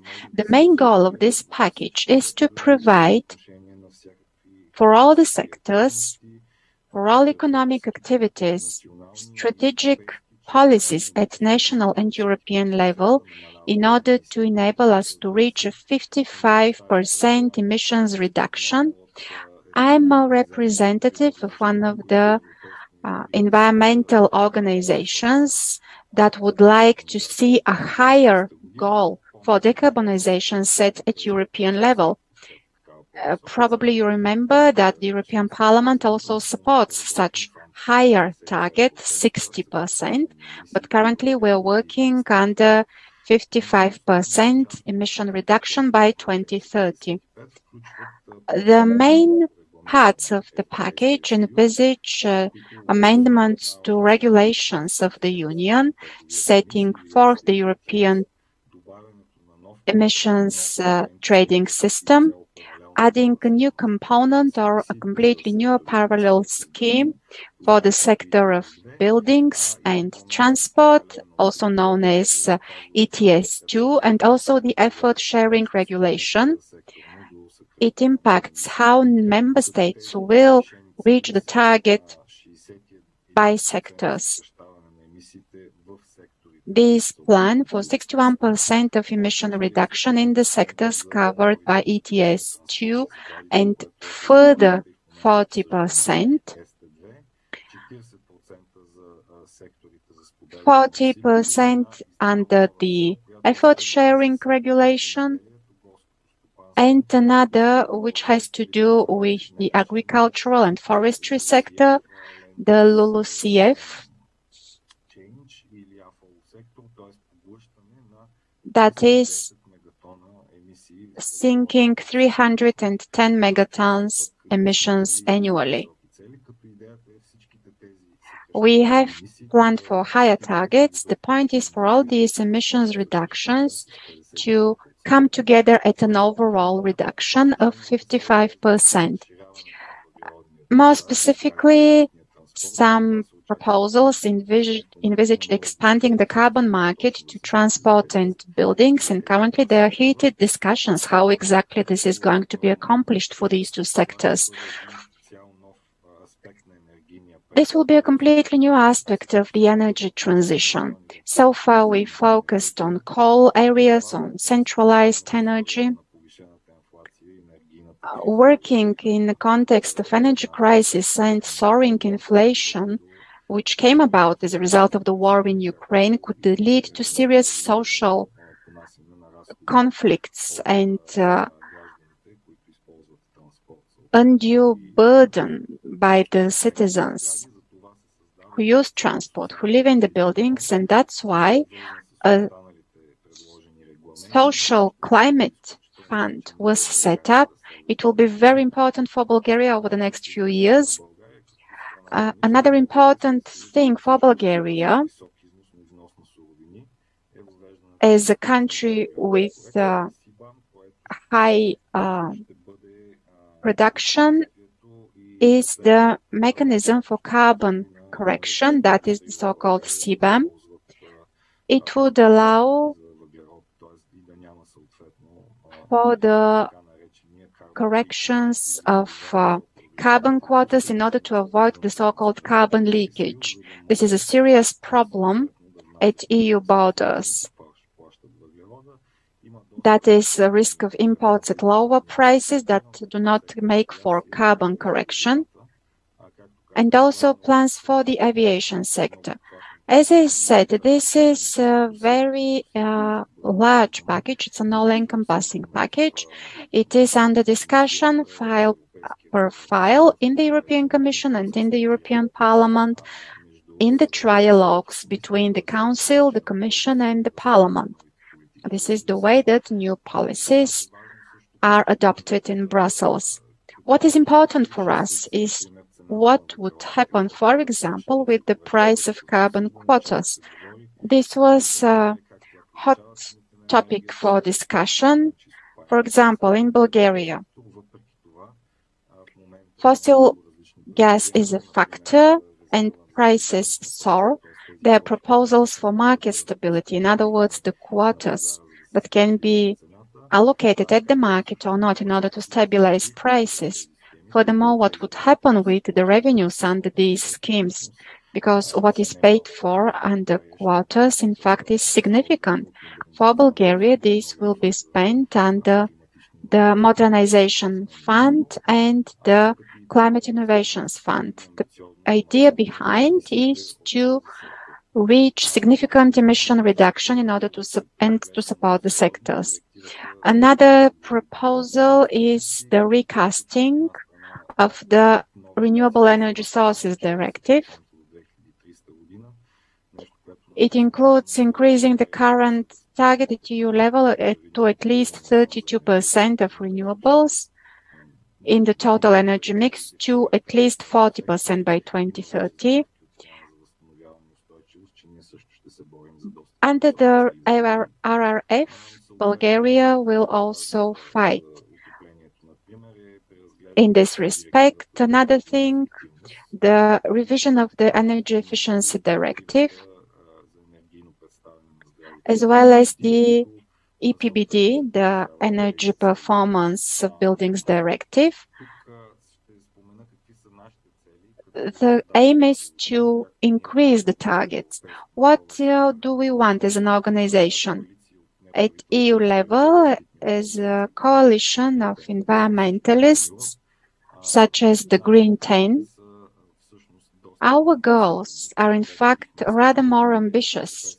What we would like to see is for the ETS to reach 70% emission reduction, not 61%. Regarding CBAM, we want it to only be an alternative to free allowances. In other words, we don't want an overlap of free allowances on the CBAM. We don't know how that would happen exactly. Probably there will be a number of years with zero rate and then it would increase. We do not want to send such signals to the market that there are free allowances for the industry. Regarding the Social Climate Fund, we think it should come into force before all the other elements of the Green Deal package. A few years earlier, in fact, if possible, because it's important for countries such as Bulgaria. Its main focus should be households. Usually, funds go for investments, including even small businesses who might need investments, but we think that Social Climate Fund should prioritize households, and this is a direction in the current talks in Parliament. Of course, the new scheme for buildings and transport should be carefully applied. They should be divided. Bulgarian government is yet to come up with an official position, so we're waiting for that. We also want the setting of a national target for Bulgaria for decarbonization by 2050. We also want to have carbon neutral economy, which could be achieved under the so-called governance regulation. However, it could be achieved in other ways as well. This is a task for our national policies. Furthermore, in the land use sector, as I said, Bulgaria has very high biodiversity, many forests. There are opportunities for biomass. We don't want flexibility mechanisms to be applied in such a way as to help industry not pay the fair price of carbon. We wouldn't want there to be subsidies for forest biomass burning. I see that I'm running out of time. Maybe I wouldn't be able to talk at greater length. We already said what is our main request related to the free allowances, to the CBAM regulation. As regards the Social Climate Fund and the ETS2, it is very important for the resources under the fund to be coupled with, on one hand, with national targets, on the other hand, with a very clear sectoral strategy.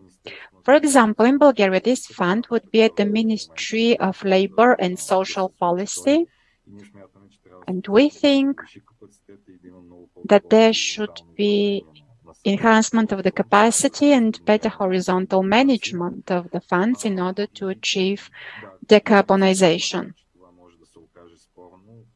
We would like also to see this fund focus on the needs of households, even though this might prove a contentious issue.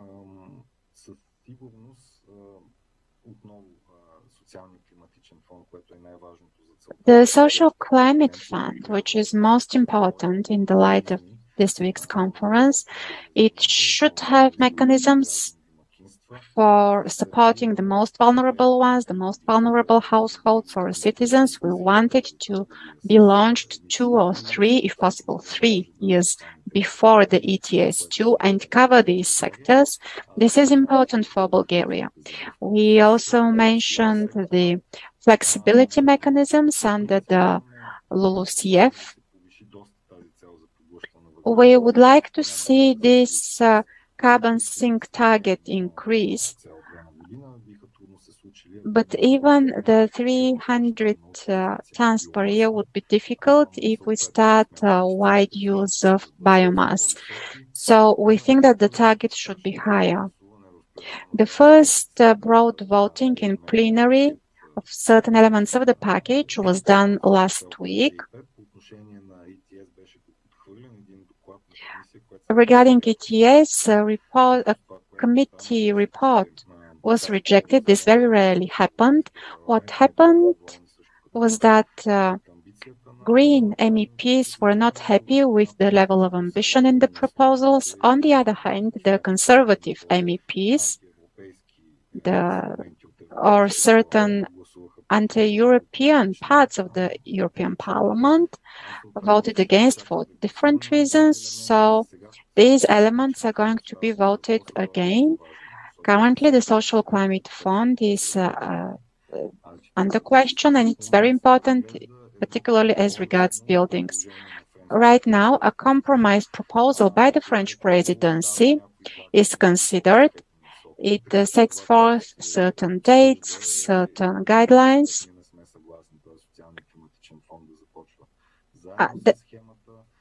They discuss something we don't agree with, that the Social Climate Fund starts as soon as the ETS is launched. Also, there is a proposal that the social climate plans are seen as part of the national energy and climate plans.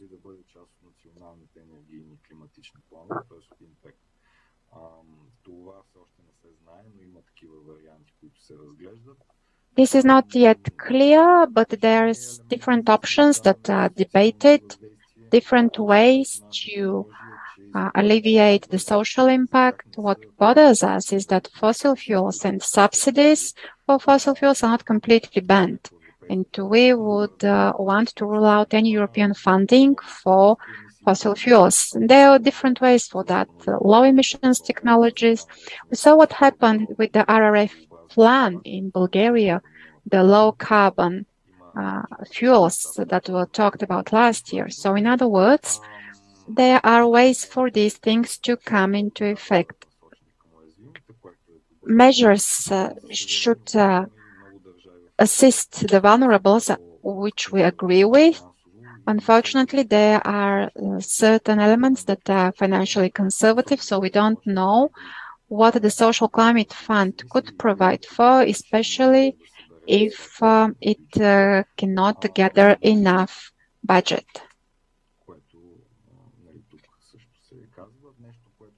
За директивата за възобновяема енергия, понеже знам, че по други директиви ще се говори по-нататък. Another thing I would like to say about this directive, because I know we're going to focus on other directives later on. When we have disputes, we follow them. There is a dispute about the biomass, but also there is a dispute about the Repower EU, about the way to provide the go-to zones and the projects there. We don't know how the procedures are going to be facilitated. What we want to do is to have this for all households and for all communities to have the best result and to have this happen in the best possible way, maybe with the help of a notification, to be able to create such facilities when they actually do not affect the biodiversity or are not close to habitats. So what is yet to come? We need to review these proposals and redefine them. There are different formats of the EU Parliament working on the various aspects of the Fit for 55 package. The next review will happen during the Council on Environment. There, the national governments will have to present their own positions and will be able to see what is it that countries believe about this package. Our hopes for Bulgaria is that we would be able to have a public consultation on the national positions and that we'll be able to have this within a new advisory body, the advisory body on the Green EU deal. This would be a good practice to be implemented, so Bulgaria can become one of the countries where all these things are discussed in public. This was my short presentation. If you have any questions, I'll be happy to answer them now, if this is an option, according to the moderators. Благодаря ти, Апо. Само кратък коментар към публиката, въпреки че тези неща могат да изглеждат много по-генерални, много по-общи и леко извън темата на конференцията, която е посветена на сгради, всъщност те са изключително важни, защото касаят холистичният подход на Европейския съюз за това накрая откъде ще дойде енергията ни, откъде ще дойдат енергийните ни спестявания и в каква среда ще живеем. Така че всъщност имат изключително пряко отношение към всички теми, които ще последват съвсем практически в конференцията ни. Нямаме много време за въпроси, нямаме и въпроси всъщност в чата, но аз си позволявам едно много бързо питане към теб. Виждайки се в България в ситуацията тук, какво ти се струва, че сме безкрайно закъснели да направим? Какво ни държи като граничен камък надолу, ако трябва да определиш нещо? Нещата, които трябваше да се вчера, за да сме на правилния път с декарбонизацията, или може би сме на правилния път? Да видим как другите държави ще се разпознаят в тази аспекто. Веднага след отговорът и ще представи следващия участник.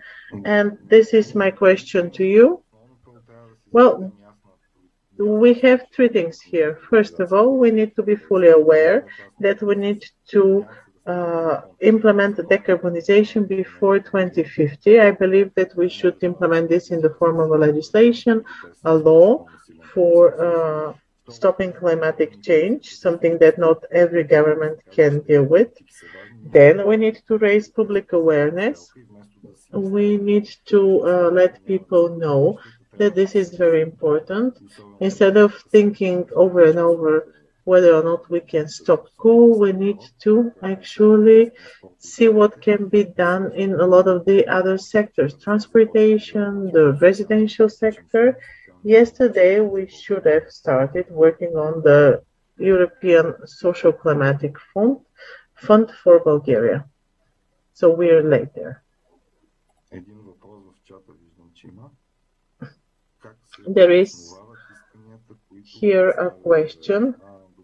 How actually do you substantiate the requirements you're posing? Well, on the one hand, we are looking at the scientific evidence. We're trying to achieve the 1.5 degrees from the scientific panel. And when we make our requirements and the demands for 2030, this is related to this goal. Also, we believe that we should have this new process for just transition and what is the price that society has to pay. Also, what is the impact on society? This could be done only if we develop various decarbonization scenarios. We believe that this should be done in the course of this year.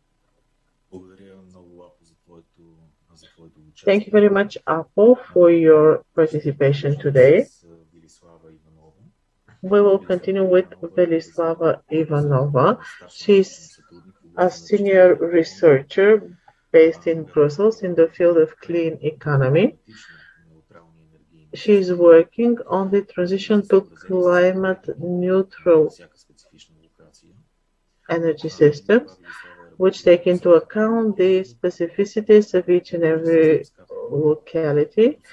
Before, she has been involved in policy development, including innovations in energy systems, decarbonization of various types of production, and also local energy planning.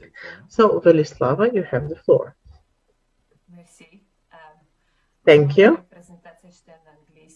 My main presentation would be in English.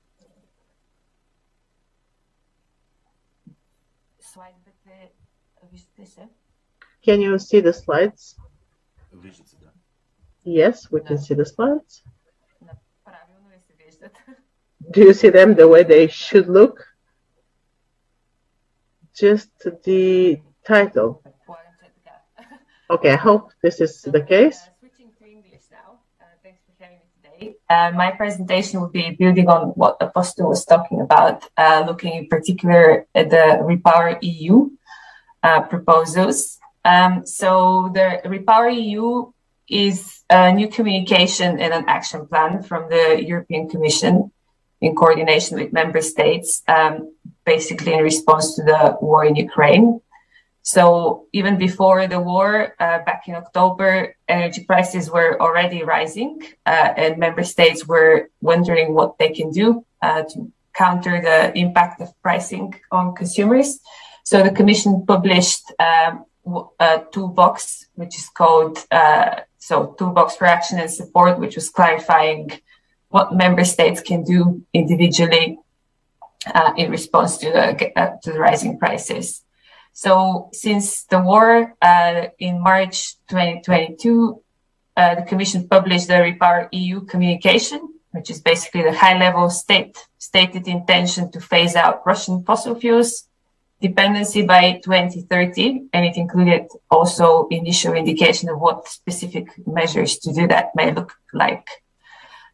Following the March communication in May, so just last month, the Commission published what's called the Repower EU Action Plan, which goes in a way more detail on the specific actions member states and the Commission plan to take to phase out Russian fossil fuels by 2030.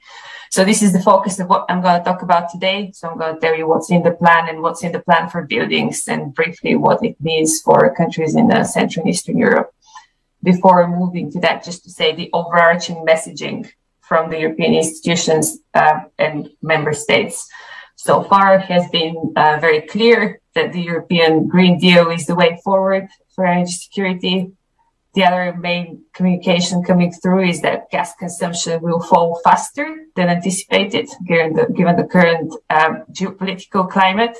So its role as a transition fuel is severely questioned. I mean, it was questioned before that, but now it's even more. And then the final point is around cooperation. So the EU's stated view is that it's better to implement things together, coordinated, and in a joint approach. So moving on what's in the Repower EU action plan overall. So it has 3 pillars: save energy, produce clean energy, and diversify energy supply.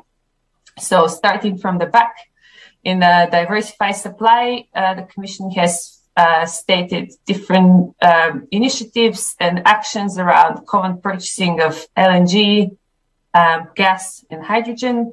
There are also proposals around biomethane production, hydrogen projects. There is a new requirement around gas storage. So requirement that gas storage will need to be filled in by certain thresholds before winter. And there is also a quite heavy focus on hydrogen. So there is a proposal for developing green hydrogen, that is hydrogen from renewable energy, and importing that as well. So new targets for production, including kind of proposals around regulation. So we're not going to talk about diversifying supply today at all. I'm not going to go back to that. But moving to the other 2 elements, which are perhaps most relevant for buildings, there is producing clean energy aspect of the plan, which covers specific activities, including solar and wind project rollout. So the Commission is proposing a new regulation to set out go-to zones for renewables, so that it becomes easier to develop some of those projects, keeping in mind some of the comments from Apostle earlier around preserving environmental integrity when that's being done. There is also an increase in the renewable energy target in legislation, which was mentioned earlier as well.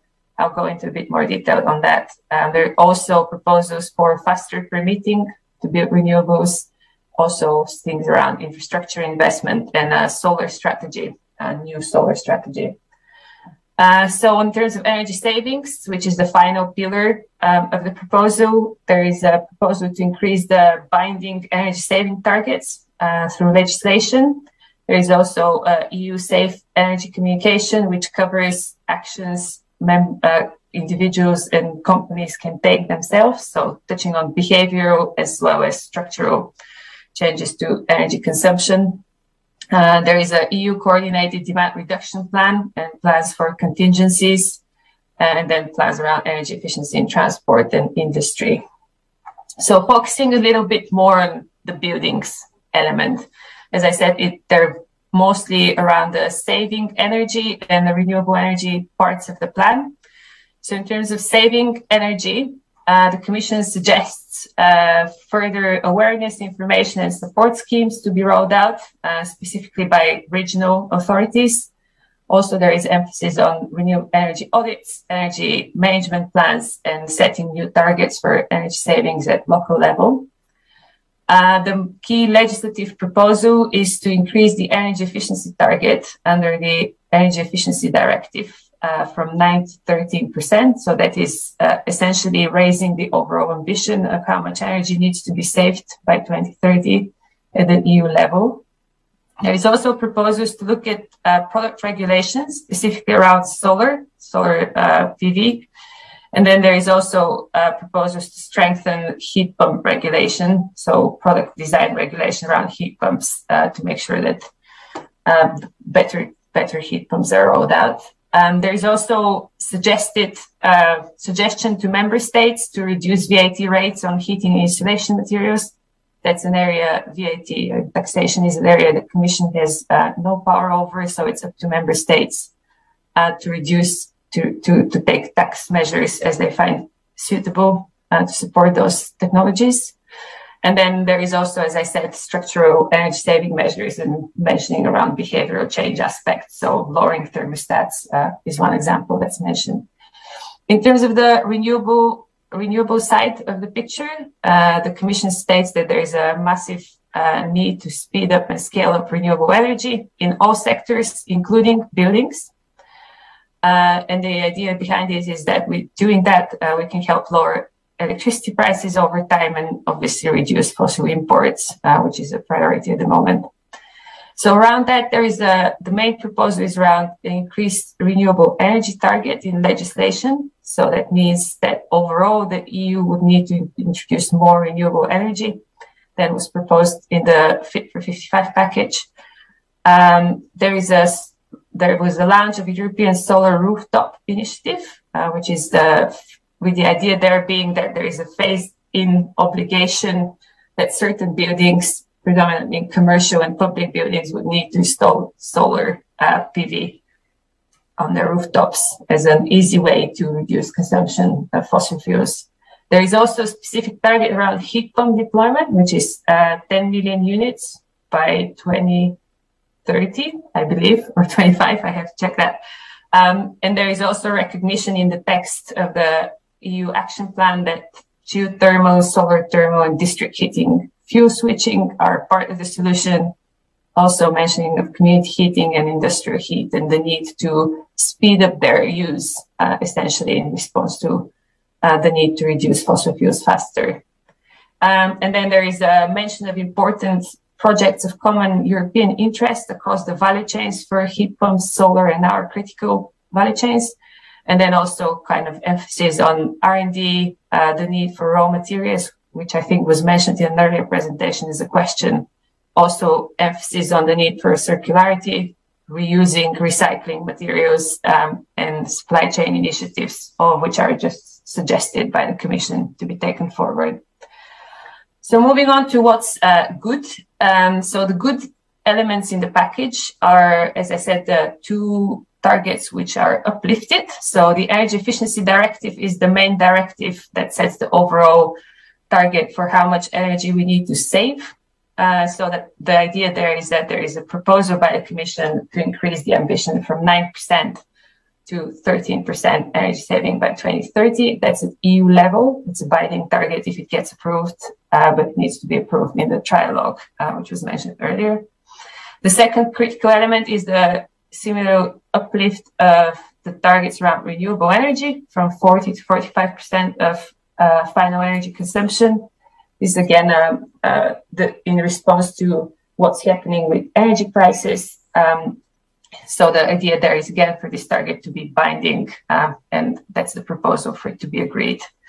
There is a change to the energy performance of building directives, which was third legislative proposal, and it's very limited and targeted change there around the mass deployment of rooftop solar.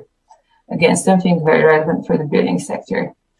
There is solar strategy, which is to, the idea behind it is to accelerate the uptake of solar panels, solar power, that's solar PV and solar thermal. And there is also recognition of the need for skills, which is often something raised by industry and also the NGOs, that some of the skills we need around these technologies will need to be developed, and we need to make sure that they're developed in a way which allows just transition for sectors. And then finally, there is a clarification of the existing legal framework, which permits national bans for fossil fuel boilers, it was always, I guess, known, but it's just a clarification that member states, if they want to, can go ahead and propose bans on fossil fuels and replacement with alternatives. So the bits which are not so good are largely around the indicative nature of some of the proposals. So the Commission has gone quite far in what they're putting forward, but some of the proposals are still just proposals. So they're suggested. They have no binding requirements unless they're picked up by member states and Parliament. So there is a proposal to increase the minimum energy performance standards for buildings. So that means the worst performing buildings in Europe might need to be increased. Their energy performance needs to be increased more than it's currently proposed, but the Commission is just suggesting that as an action for the European Parliament and the European Council to take forward if they deem it appropriate. There is also an indicative mention of fossil fuel boilers being impossible to install, but that's from 2029. So it's just mentioned again at the moment, no strict legislation to push that through. There is the target for heat pump deployment, which on its own is good. It's indicative, and a lot of the industry would tell you that it's not ambitious enough. We can always argue around that. And there is also acknowledgement of alternative non-fossil fuel heating technologies, but there are no particular actions to push them forward. So that's the main not so good element of that.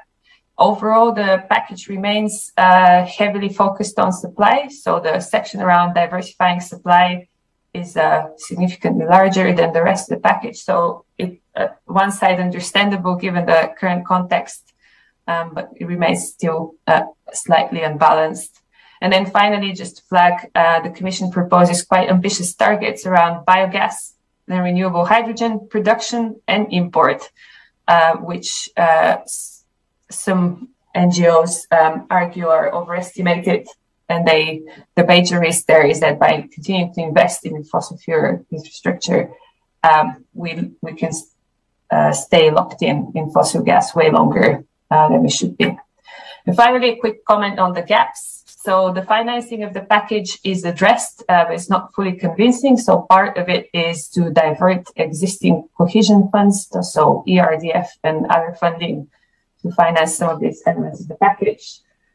Demand side flexibility more broadly beyond buildings is mentioned, so but not specifically addressed.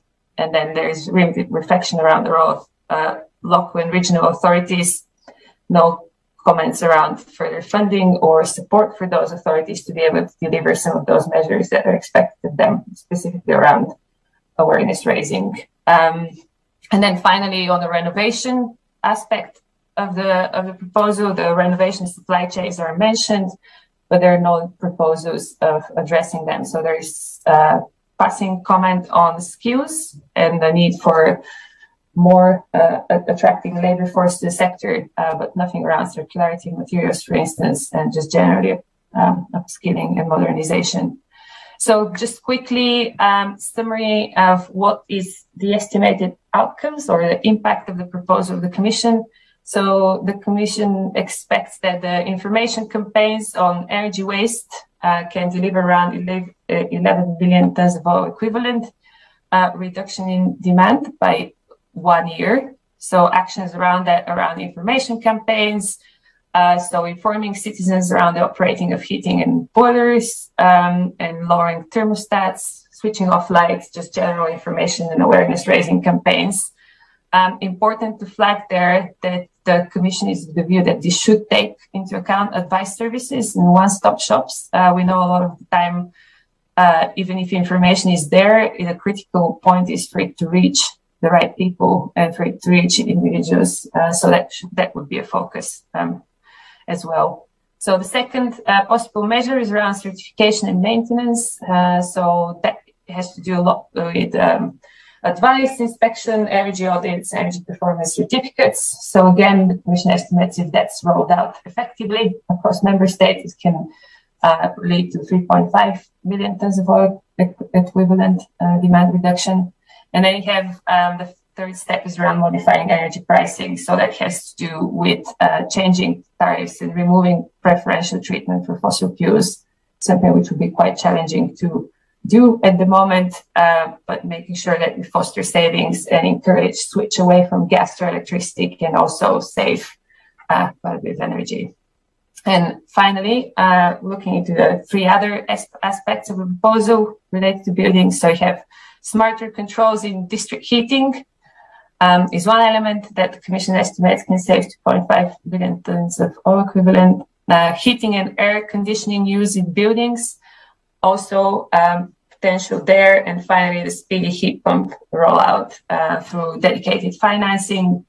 Also, the building automation systems and energy systems, and providing information on installation measures and easy to install installation measures in particular, altogether have quite significant potential to reduce consumption in the next 1 year.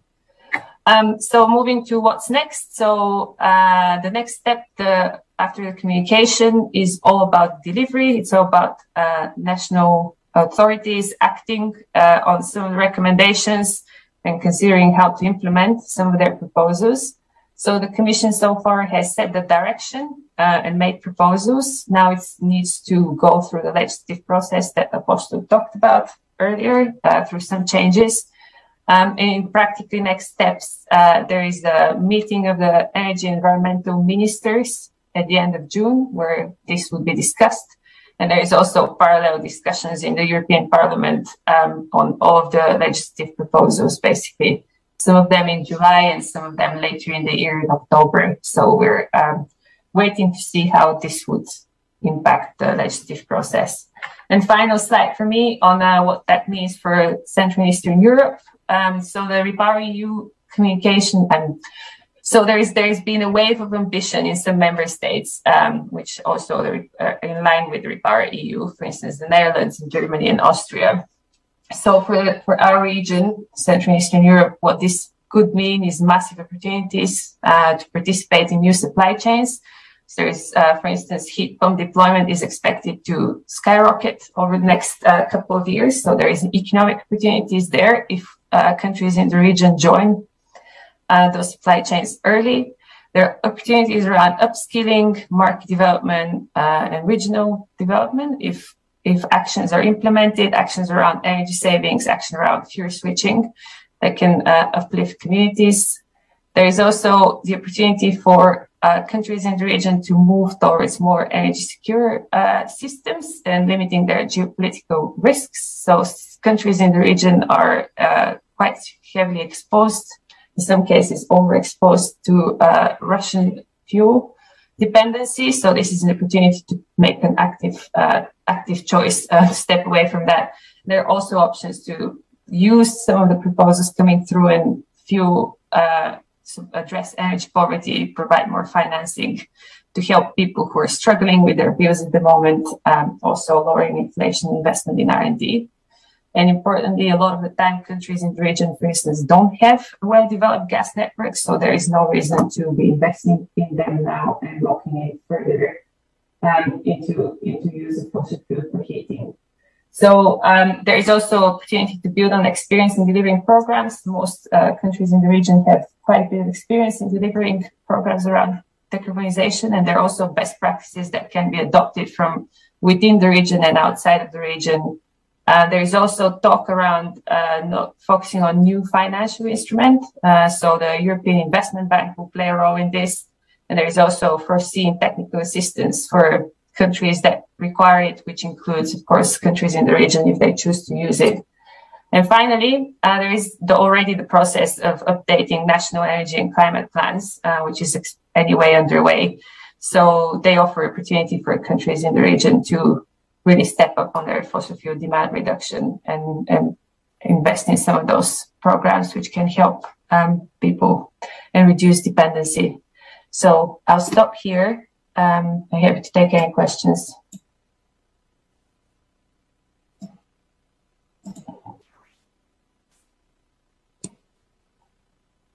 I'm itching to ask you something slightly provocative. Washington has involved the Defense Production Act now on the production of renewables, heat pumps, energy efficiency technologies, and green hydrogen. So trying to step up also the green transition. In Central and Eastern Europe, we very often tend to believe, hate, despise everything that somehow imposed on us by Brussels. And this is always dressed up in this way. In your view, do you think that having targets and binding targets stemming down from European legislation and new decisions, is this beneficial or detrimental in Central and Eastern Europe? And how do you see it in this case? Is it needed? Or can we go forward in a bit more relaxed way? That's a really good question. Thanks for that. And I think, as anything, the answer would be it depends. I personally think targets are helpful, and there are a lot of countries in the region which are already invested in some of those supply chains, which have set themselves up to basically take advantage of it. So, as anything, it's what you make with the targets, and also just to push back on the narrative of it being imposed. The process of co-legislation includes member states in it. So I think it's about what you make of the transition. And it's expected that the future will be shifting towards clean energy, not only in Europe, but also globally. So just to give examples, Czechia, Slovakia, and Poland already are invested in, let's say, heat pump production, and have some of the international manufacturers in their countries, which is, for them, perhaps seeing these targets is just an opportunity for economic development. Now, if you're not part of any of those supply chains and not actively working to become part of them, then it, of course, is a bit more challenging. But I think it's an opportunity rather than a risk. Thank you, Verislava. Back to Svetlana, presenting the last speaker in this panel.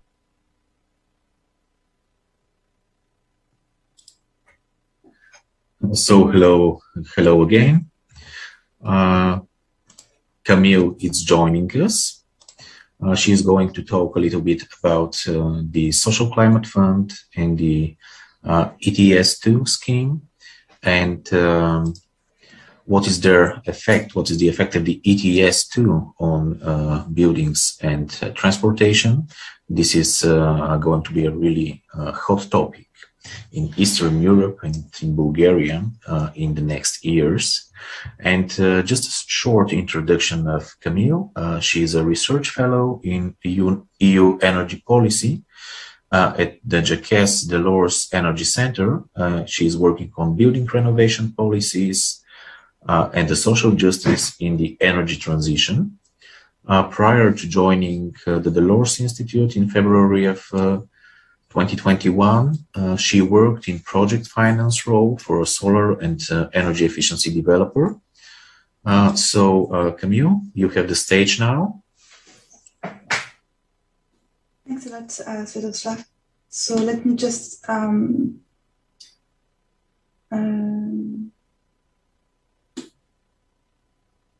share my screen.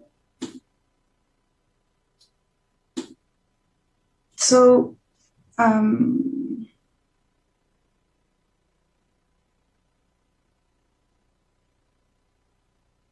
do you see my screen now in full mode? Yes, okay, all right. It's okay. So thanks a lot, and hi everyone. So yeah, and indeed my topic today will be to explain you a bit what are the buildings decarbonization measures in the Fit for 55 package, especially the ETS2 and the Social Climate Fund. So as you know, the buildings envelopes are still very inefficient in the EU. So you see that only 3% of the stock has an A energy label, as you know, and we need to very fastly increase the renovation pace and depth. So we need to improve the efficiency of the renovations, so to reach at least 60% savings, and we also need to increase the renovation rates, which is currently very low at 0.2%. So, yeah. So in the Fit for 55 package, we have two key files to decarbonize buildings, and those are two different approaches. So the first one is ETS2, which is a carbon market. So the aim is really to send a price signal that will trigger renovation. So you see, if you have a gas heating and a very inefficient building, you will see your energy bills rising, and you'll be more eager to undertake renovation. And you have a different approach that are complementary, which is with the Energy Performance of Buildings Directive. which really sets regulatory obligations to renovate. So just like for COVID-19 vaccines, we would have a calendar, an agenda with different building types being renovated at different times. So the Commission currently has a greater ambition on ETS2. But the problem is that with the emission trading system, the problem is that we would need to have a very high carbon price to overcome the investment barriers. So as many of you probably know, we have barriers that are not linked to the price. And that is something that we see today with the energy price crisis that is not triggering a renovation wave. We first have lack of awareness of households. We also have a lack of access to finance. So even if I want to renovate my house, sometimes I will not have the financial means to undertake such renovation. There's also the complexity of the renovation, especially the very high-performing renovations. So you need to have appropriate technical assistance. And then also sometimes some of us are renters and not owners. So that makes it difficult to undertake, invest in a home that you do not own. So to overcome these price barriers would lead to very high carbon price, so around 200 euros per ton of CO2, which is twice the price that we currently have on the existing carbon market in the EU. And that could actually lead to very high, strong social and political acceptability issues. So some studies, especially from the Polish Economic Institute, showed that the average cost increase could be of 50% in transport and heating for poor households. The problem for low-income households is that they spend more, a higher share of their income in energy and transportation.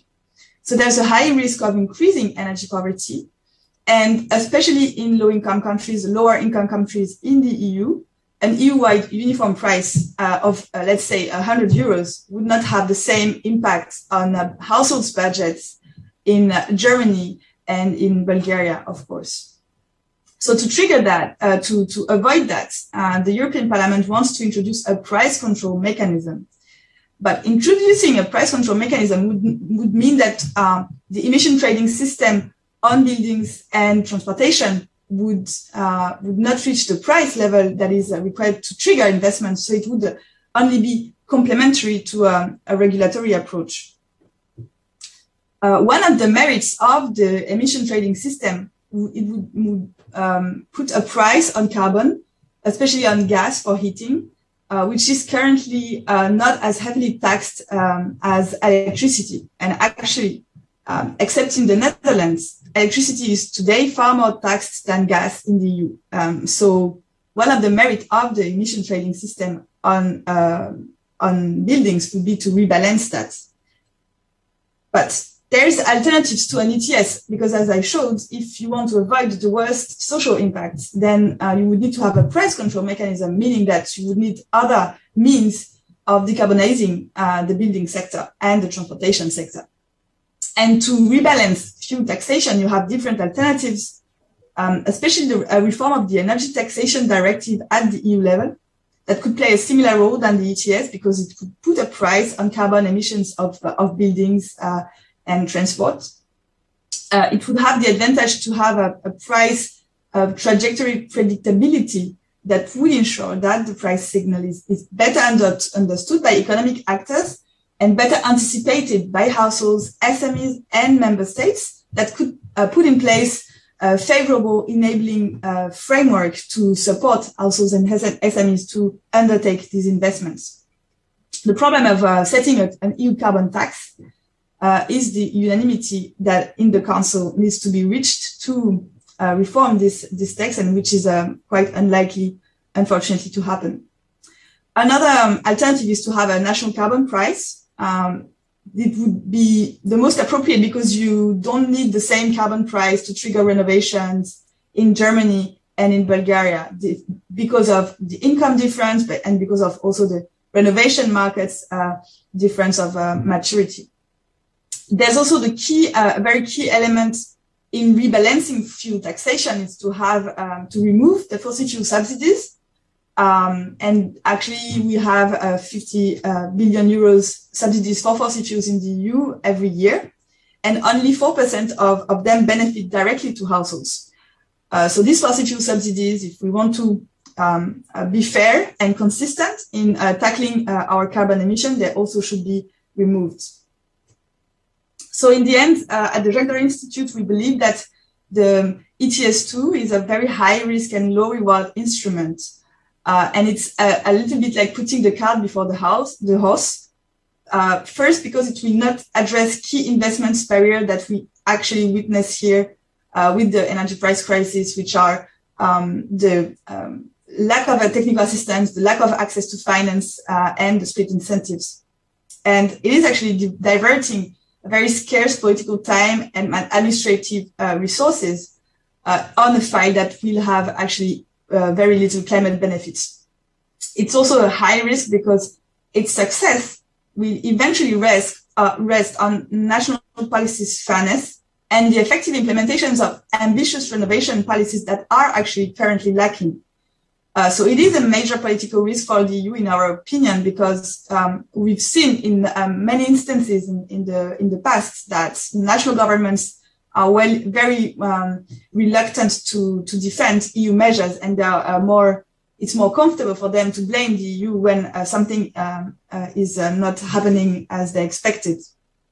And we see with the energy price crisis currently that member states are spending billions of euros in supporting the energy expenditures of the households, including the wealthiest households, and they are not actually the price signal is not actually triggering greater ambition on the regulatory framework on renovation obligations, for example. So we will have very strong impacts on ETS2, especially on lower income households, especially on lower income member states. The proposition of the Commission to counterbalance these social impacts is the Social Climate Fund. So the Social Climate Fund, in theory, could turn a socially regressive policy into a progressive policy. That is actually the core argument of the economists on this issue, is to say, okay, ETS2 is not going to trigger renovations, but it will generate revenues that will be used to compensate the lower income households, so to have income support, as we see in many member states currently due to the energy price crisis, and also to finance green investments in renovation.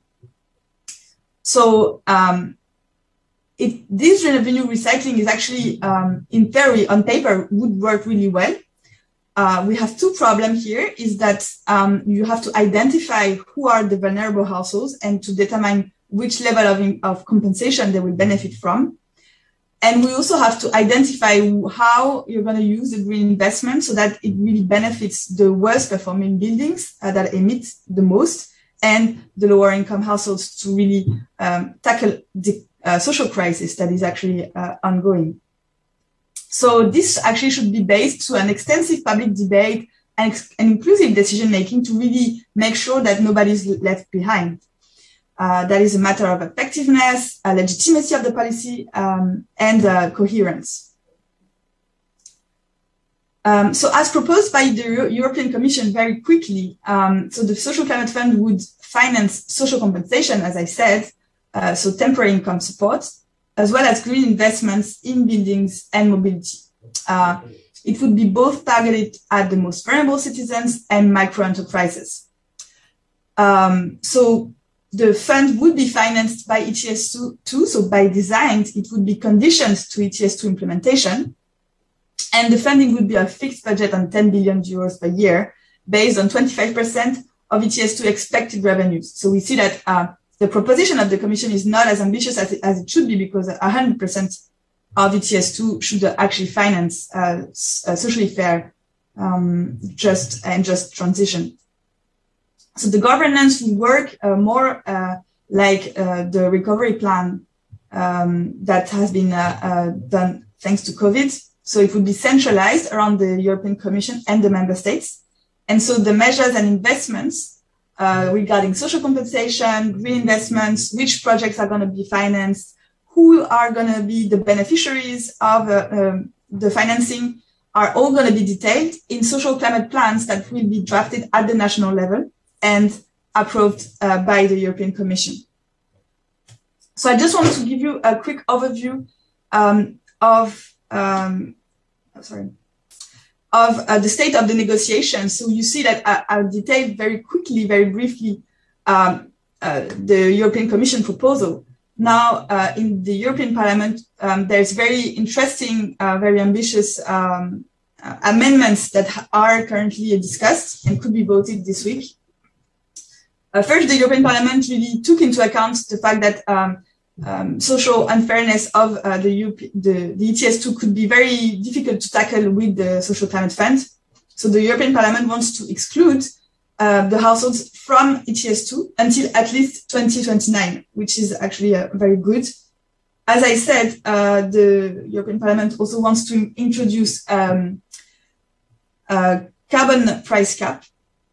They want, nonetheless, the Social Climate Fund to benefit households. So households would not pay for ETS2, but would actually be the beneficiaries of Social Climate Fund financing as early as the entry into force of ETS2. So it would actually be a financial transfer from businesses that would be covered, so commercials and freight transportation by road. These businesses would actually pay for their carbon price emission, but the Social Climate Fund that would be funded by these revenues, that would benefit to vulnerable households. The funding would be a little bit lower than what the Commission proposed because ETS2 is reduced to the scope of businesses. And you have stronger provisions on involving other stakeholders, especially at the local level, to draft the social climate plans nationally. The Council, on the other hand, is actually taking more the Commission's proposal, which is not very good. So that the Council plans at this stage of the negotiations plans to really implement ETS2 fully, so on households and businesses, from 2027 onwards, so a little bit later, 1 year later than expected. There's no carbon price cap in their position, and the budget would be a bit reduced. The governance would not be touched as expected. So beyond the ETS2 and the Social Climate Fund debate, I just wanted to broaden the debate and I mentioned that there's a need for a socially fair policy framework that actually should touch all the files of the Fit for 55. And so to increase the acceptability of such policy measures, the price signals needs to be fair. For example, on the current carbon market, there is many exemptions for businesses, industry of aviation, and these should actually be removed before households start paying for their emissions. We also need, as I mentioned, more ambitious regulations, so high minimum energy performance standards for existing buildings to trigger renovations that should actually be closer to renovation obligations. You also need to enable all the actors, especially the most vulnerable, to undertake and to comply with these more ambitious regulations. And so you need adequate financing as well as technical assistance. And for that, the Social Climate Fund should be both front-loaded as early as possible, as well as sufficiently funded with other funding streams than ETS2. And lastly, we also need a more inclusive governance to really enable everyone to take part to decision-making on climate policies that would actually strengthen the renovation, the legitimacy of renovation and also the relevance of policy making. So thank you for your attention. I know it's a very complicated topic and I tried to be as short and concise as possible, but be glad to answer your questions if you have.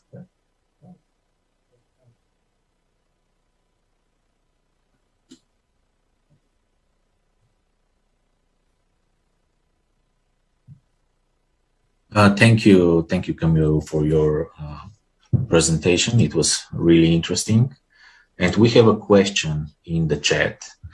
The question is there clarity already on how to divide the funds for direct support and for energy efficiency and renewable measures, likewise for transport? Sure. Thank you so much, Celestina, for your question. It's a very good question. Actually, the divide would actually be determined at the national level, which is not a bad idea, I think, because depending on the national context, you'll have different needs. And you see that, for example, in France, a carbon price is a very political, very sensitive issue. And we had some policy papers to determine which would be the perfect share between direct support and green investment. And they actually found out that in the end, up to 75% of the carbon price revenues should go to direct support to calm down the opposition to the carbon price and progressively shift to a 50-50 share. But again, depending on the green investment part, selecting the project will also depend on the national context and the national needs. Some countries will have a greater social issues on transportation, I think of France, but others will be more on buildings, I think of many member states in Eastern and Central Europe.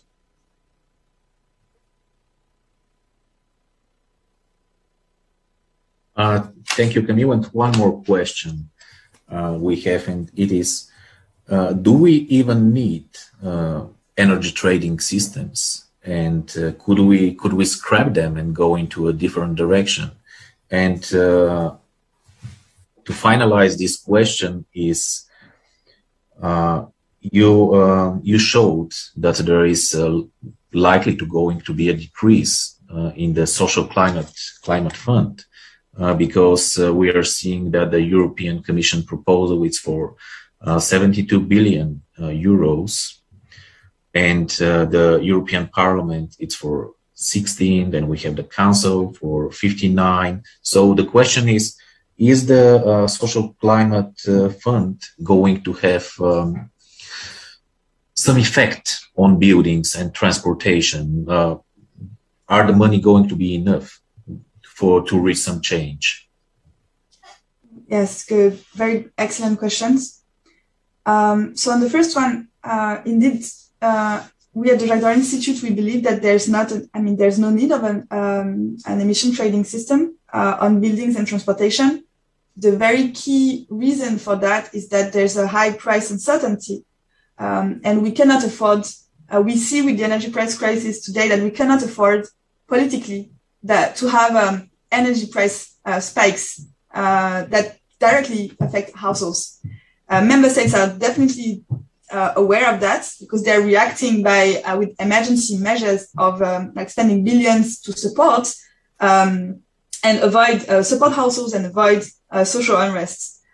So we're actually wasting this amount of money on direct income support instead of investing and planning actually the investments for future buildings decarbonization.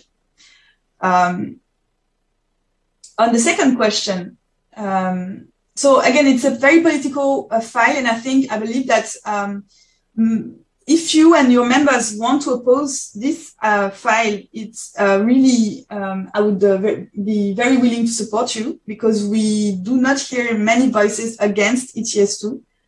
So, I can forward you my papers that actually demonstrate that there's no need for that, and you can, I would be very glad to support you and your advocacy in that respect, because there's a very high imbalance at EU level between member states that want ETS2, like the Netherlands, Germany, actually very rich countries that will not face such social impacts as many of us. But yes, so that's actually a measure that is in the Council as well, supported by the highest income countries in Europe. On the financial envelope, definitely is not going to be enough. The Agora Energiewende showed that we need 80 billion euros in EU subsidies, additional EU subsidies to achieve the Repower EU measures. So we need more money at the EU level, and we also need more money targeting the lowest income that are already suffering from the energy price crisis, the climate crisis, and the social crisis. So the amount is not going to be enough. What we proposed at the Jacques Delors Institute is to redirect some of the existing revenues from the existing carbon market towards the renovation fund, the social climate fund for renovation. It's a measure that needs to mature in the European Parliament, in the European bubble, but definitely we need more social criteria in how we spend climate money. And on ETS1, so the current carbon market, the Commission wants to require member states to spend 100% of their revenues on climate. Why not ask them to spend that 100% on climate and half of that money on socially vulnerable households and micro enterprises? So these are actually very hot topics that should come more prominently in the upcoming debate on the Fit for 55 negotiations. And definitely something that we'll be pushing for at the Jacques Delors Institute.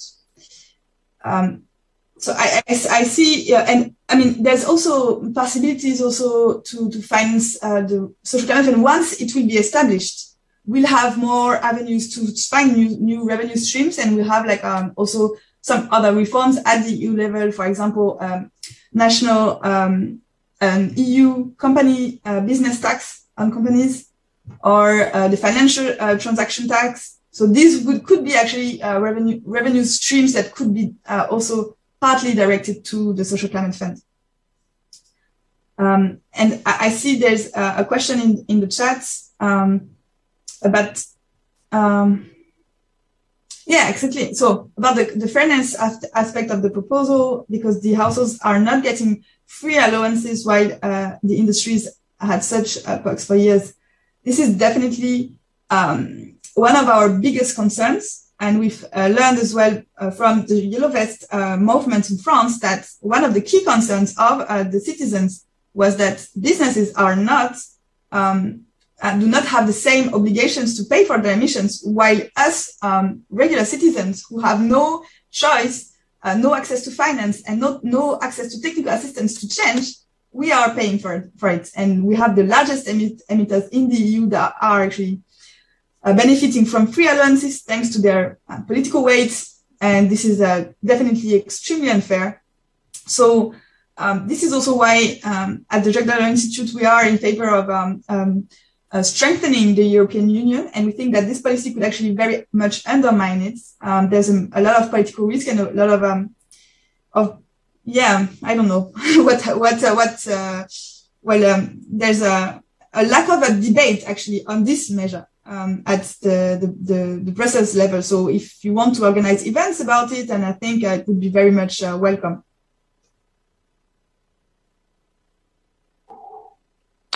Thanks, Camille. I'm still trying to play the devil's advocate, and please correct me if I'm misinterpreting something, but the idea, if I get it well, is that we scrap ETS2 proposal, so not implement this, just restructure how we use the revenues from the main ETS system.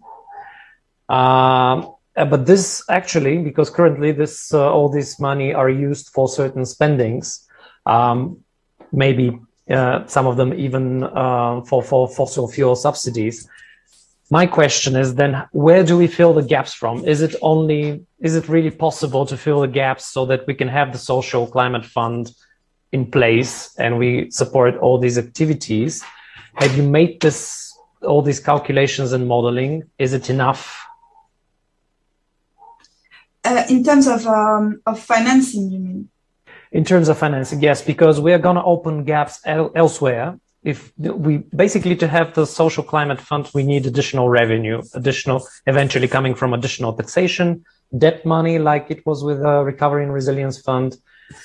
Where do you see the sources coming from? Is it really enough just to restructure how the money have been used from the ETS? Aren't we going to leave any gaps otherwise in the public spending if we do that? This is a very, very good question indeed. And so I believe I'm not against ETS2 in any case. I am against an ETS2 that would be implemented before the worst performing buildings inhabited by the lowest income inhabitants are renovated. I mean, in the case of buildings, which actually will not happen before 2030 at least. On the financing gap, you actually had the carbon price on the current existing carbon market tripled over the last 2 years. That means that there's over like around 50 billion euros additional money only for 2021 that was generated and that was not budgeted to be spent by by member states. So that's also why, I mean, I think if we also spending that money and the way we spend it is a political choice. And we actually have many political choices to make on how we're going to spend current public investments. And exactly as you said, removing some fossil fuel subsidies could also benefit the social climate fund, but also how do we spend green investments too? Do we spend it on subsidizing some low performing renovations benefiting the wealthiest households, or do we do deep renovation for the highest income, the lowest income households? So what we see with the carbon price, strong carbon price increase on ETS1, there's a lot of money and actually enough money to finance the social climate fund as proposed by the Commission. So about 10 billion euros per year. 10 billion euros per year would not be enough actually if we have to also compensate households. That's also why I think with ETS2, you're generating revenues, but also reducing the amount of money available for green investments. Because if the price increases, of course you'll have more investments, but you'll have to redistribute more of that amount of money. So yes, I think not having ETS2 for now would avoid to have to spend money on social compensation and allow more focus on green investment.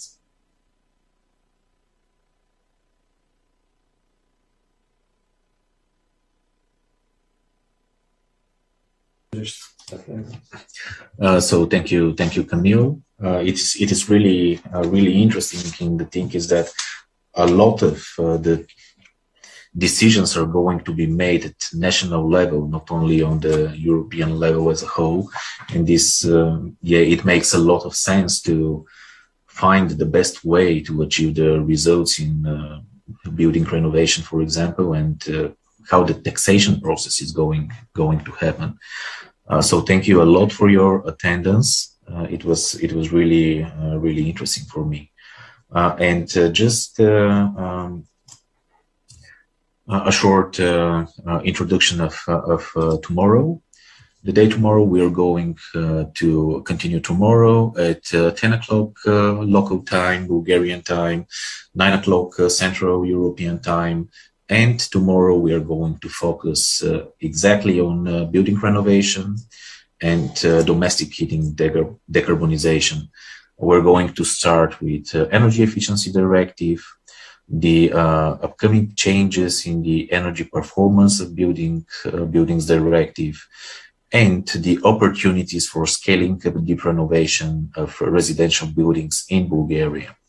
So basically, we're going to continue the topic from today in going into a little bit more depth in what we saw today, and then we are going to have as a second panel the role of heat pumps for heating decarbonization, something that we barely touched upon today. We're going to have to dig in a little bit further over there. So stick with us. This second panel is also going to be streamed in our Facebook channel, and the third panel tomorrow. We're going to see some good examples from Bulgaria and from nearby countries on public funded programs focused on energy efficiency, domestic heating, and renewable energy sources. So thanks a lot for all that attended, and Gennady Kondarev wants to have a couple of words too. Just to also say thank you all, and looking forward to another 4 days of exciting conferences. I know that this is a lot of time, and the agenda is very packed for many of you. All our presentations and all our conferencing is being recorded and is going to be public domain right after the conference. So if you miss any panel that is of interest to you, this is not the end of the world. You can go back to it and follow up all the presentations. Just also one reminder, please note that all the scheduled times in the program are given at Eastern European time, so Sofia time, and many of us are actually mostly split between Eastern European and Central European time. So mind that time difference when you take a look at the program and decide which panels to follow and what presentations to take a look at. Have a good day, everyone. See you all tomorrow. Thank you. Bye-bye.